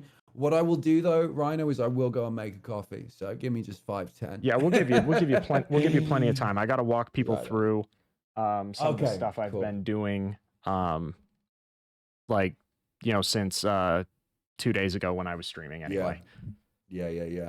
Yeah. Okay. And hey, maidens, I'll chuck the sites in my Discord. I'll talk about it on my stream, and we'll do that. And I'll help. I'll help you do that. I'll put a list as well in my Discord. Brilliant. Yeah, get them all going, dude. It's a good thing. Shopping around for weird bits. It's like it can be the start of a whole thing, and the moment you realize, it's like, oh, I could have a custom army. That's the moment when you start to kind of have all these ideas, do all these kind of commitments. It's totally worth it. Anyway, listen, man, I've had a fucking blast. This has been really, really fun. I like hanging out with you. I like talking to you. It's been a really, really cool 3 hours. Guys, it did long out a bit, right? You're going to have to edit it. You're going to have to do all that stuff. Nope. But hey, man. I'm not editing a single second of this. It's just going in. This is pure gold. We're not doing anything with this. Right on. If anything, if I am going to edit anything, I'm going to edit the end of it where we kind of just chit chat with chat before raiding into you. But cool. The part where I say, and now this is where I would say like some sort of cool ending zinger to end the call on. To wrap up the stream, like office hours are closed, or we'll see you next time on office hours with Dr. Rhino. Like I got nothing. But that's where that's gonna happen. Yeah. We've got to we got to sort you out a jingle at some point down the road. We'll have to. Who knows, man? Who knows? A jingle. Guys, listen, if anyone makes jingles, throw something on his Discord. You never know. It could be the one. I may choose you, and you will get nothing from it other than the satisfaction of knowing that you spent time making something for a weird dude on the internet. All right, everybody say thank you to Duck Guts, and we'll be seeing him in a few minutes once he goes live. Yeah, thanks for having me on, man. I had a really good time. It was cool just to talk. Nice to do it. Nice to talk Nice to talk on Twitch without having to worry about my own stream as well, which is cool. Great to just sit here and hang out with you. Thanks for having me on. Can't wait for the next time, and can't wait for your next office hours episode as well. I'm sure it'll be great, dude. Yep, same time. Yeah. It'll be Tuesday next week with Quipster, and we're going to be going over getting started in Warhammer. Right on, right on, right on. All right, take care, everyone. I'll catch you in my stream, and yeah, take care of yourself, Rhino. I'll see you later. And man, I hope you had fun. I hope it was good. Sorry if I don't know, did anything bad, but I'm sure it was all right. Nope, we're good. See you in a few minutes, buddy. See you, man. See you. Take care. All right, everybody. How was that? Is that a good time? I had a good time. Was it good for you too? So, Jacob, we're not going anywhere. We're not going anywhere. We got to wait for Duck Guts to get his coffee, to get situated, and to get live, and then we're going to raid into Duck Guts, and we're going to hang out with him. Hate that I couldn't tune in. Well, Jacob, it will be available on Patreon. I'm not going to gate it behind like any like level of patron. So if you sign up for the Patreon for like $1, you get it. And I know Cosmic, I know you asked, like I saw in chat a while back that you asked like, hey Doc, like legit, like would you rather I subscribe on Twitch or on Patreon? Going forward, I want to I like the fact that I mean like let's be real, like from a personal like monetary standpoint, the amount of money that I get from your support through Patreon is significantly better percentage wise than it is on Twitch. Twitch gives you 50% of like, so if you subscribe for $5, I get $2.50. Now, if you get partner, you can potentially negotiate for a better percentage, but I'm not making a push for partner. I have no intention to make a push for partner. In fact, I'm even considering making a drop from affiliate, or even like I've seen affiliate streamers also dual stream on YouTube, and they haven't gotten smacked by Twitch yet. So I'm considering setting up a dual setup on Twitch and YouTube. More content intended for YouTube. I know their tutorials are done to death, but I've been asked for tutorials on some specific things, like the space cloaks, or cloaks in general. Apparently, like some folks are interested in how I do cloaks. How I build super cheap Warhammer terrain out of leftover sprue, cereal boxes, and hot glue. What else? I know there was at least one more. Either way, those tutorials, dropping affiliate is a move. It is a move. It is a big move. But I was thinking about doing Patreon because Patreon gives me Patreon only takes 11%, and because it would be even less than 11%, but because I have them drop shipping stickers to anybody who is a patron for more than 3 months, you get a little rhino, like our little heart emote. You get a little sticker. Like actually, it's not little; it's actually pretty big. Sticker of our emote, which is pretty awesome. And the plan would be to eventually like rotate those out, and you get new stickers every so often. But I want to do more to support that particular way of, oh, doggo, why are you limping? What did you do to yourself? I'll have to check on her. But I'm sorry, the dog distracted me. So the thought is that there will be more on Patreon going forward. Some videos will be exclusive to Patreon permanently, and some videos will be exclusive to Patreon temporarily. Like the tutorial videos will be exclusive to Patreon for, like a couple weeks, and then I'll put them out on YouTube for free. Then but things like the podcast, I'm thinking I will keep exclusive to Patreon, something that is special for them. Yeah, Puppers, she seems to be favoring her front right leg. So we're gonna have to check on that. We have a few pain pills left from when she it was post her her surgery. So I think we gave her one of those this morning. But she started limping yesterday. I don't know when. But old gal, more prone to muscle injuries, so we're going to keep an eye on her. Where was I? Right, and YouTube, definitely always free, always going to be up for free on YouTube when we start doing additional episodes of Dungeons and Degenerates, our charity stream D&D game. Those videos will go up immediately onto YouTube, like the first episode that is up right now. If you want to check out the YouTube page, it is in the About section down here somewhere. There should be an About section.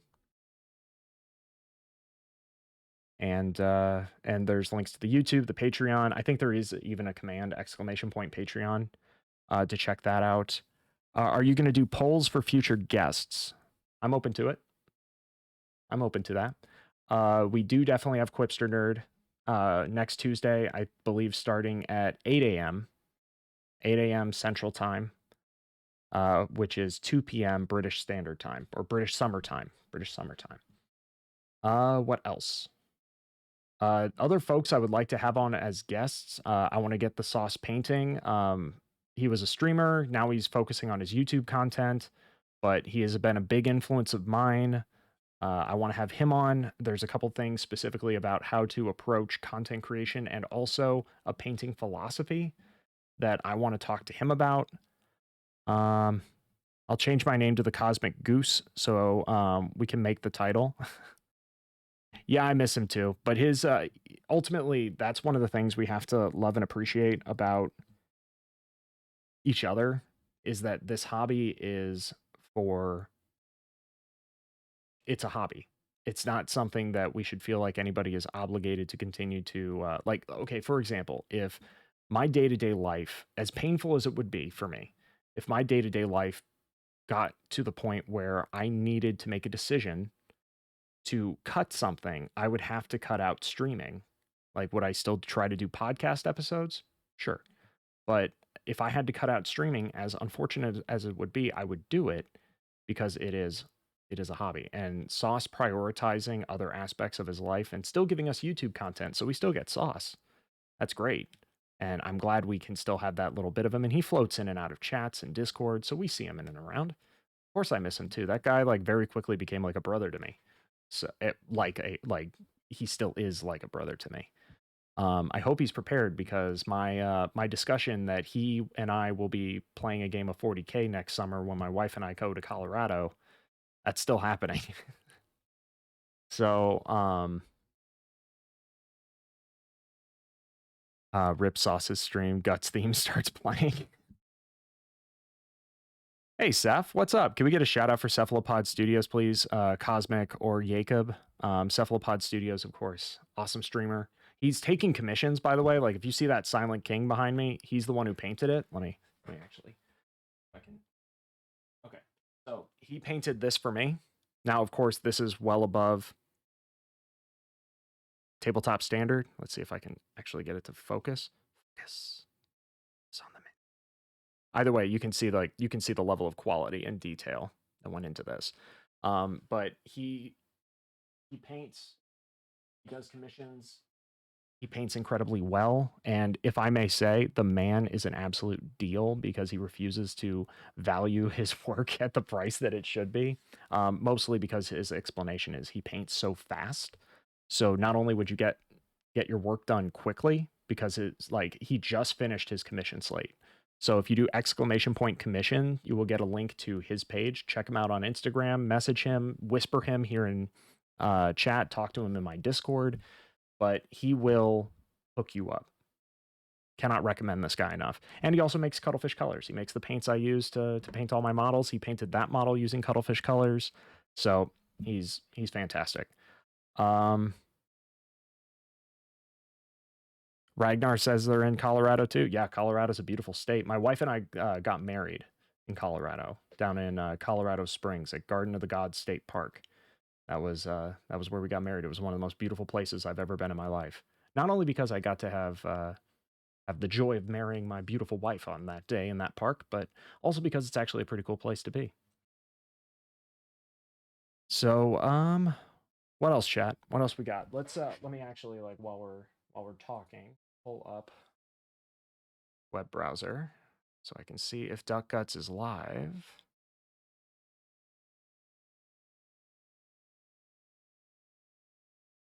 I am not seeing the Duck Guts yet, but I will keep an eye and refresh the page every so often. But we promised we would raid our boy after he very generously spent so much time. 1 minute, perfect. Oh, he's listening. Want to holler if he does? Yes, yes, Cryo. Please, please inform me when he is ready. But I had a lot of fun doing this. I think office hours. Got to finish cleaning up a mess. Ooh, he made a mess. Ooh, our boy made a mess. He made a mess. So yeah, we normally don't stream these mornings, but especially if we have British, European guests, we're definitely going to be doing these office hour things in the morning. It was a lot of fun. I really enjoy this format. It's a lot. It's a very different thing where I can talk to somebody and I don't have to worry about dividing my attention. And it's sorry, my wife just came down to, like, isn't it great when you're with someone that you can communicate without actually using words? Like, she went, as in, like, she has to go pick up her new glasses lenses, and I picked up all that without her saying anything. I love that woman. But yeah, obviously I'm super open to suggestions for guests. If you have anything that you feel would be a good topic for me and a guest, regardless of the guest, like if there's just something you want to hear us talk about, let me know. I have a running list of topics that I get to check one off. Talking with Duck Guts about what it's like going to your first tournament, what were some things you learned, how was your experience, and then talking about writing lore. We're both big fans of writing lore. I've written lore about every single one of my factions. I've written lore about my AdMech, which I call my Dragon Slayers. Written lore about my custodians, which are going to look like this for those of you who hadn't seen them. But they're like this dark green with bright orange, and then of course the cosmic rhinos. I plan on writing up some custom lore for my Necrons eventually, as well as the Sisters of Battle. But this was a really good time. This was a really, really good time. Uses battle sign to inform husband that they need to pick up the glasses. Yep. Yeah, like pseudo sign language.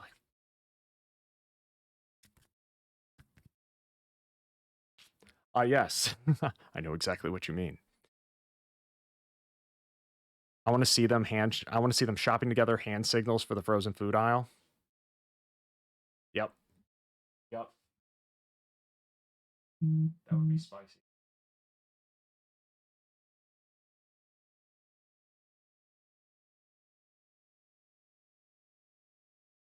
Okay. Raid. Okay. Oh.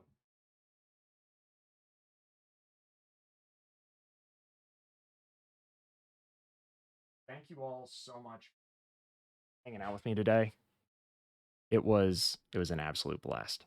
So again, this video will be available on Patreon. I will be at this point turning off my my Twitch, like the having Twitch save my VODs. I'm gonna be turning that off. At least, or I think I can manually go in and delete VODs. So I'm going to delete this VOD. This will be available on Patreon as soon as I can get it up. So until then, thank you all so much for coming out. This is a huge crowd. Absolutely insanely huge crowd for just a guy doing the very first episode of what is essentially now a pseudo podcast. Thank you all so much. And we'll see you on Friday, and we'll see you in Duck Gut stream. So get in there, quack at him a bunch, and let's go have a good time. All right. Take care of each other and take care of yourselves. Love you all so much. Bye. And stream ending. Bye.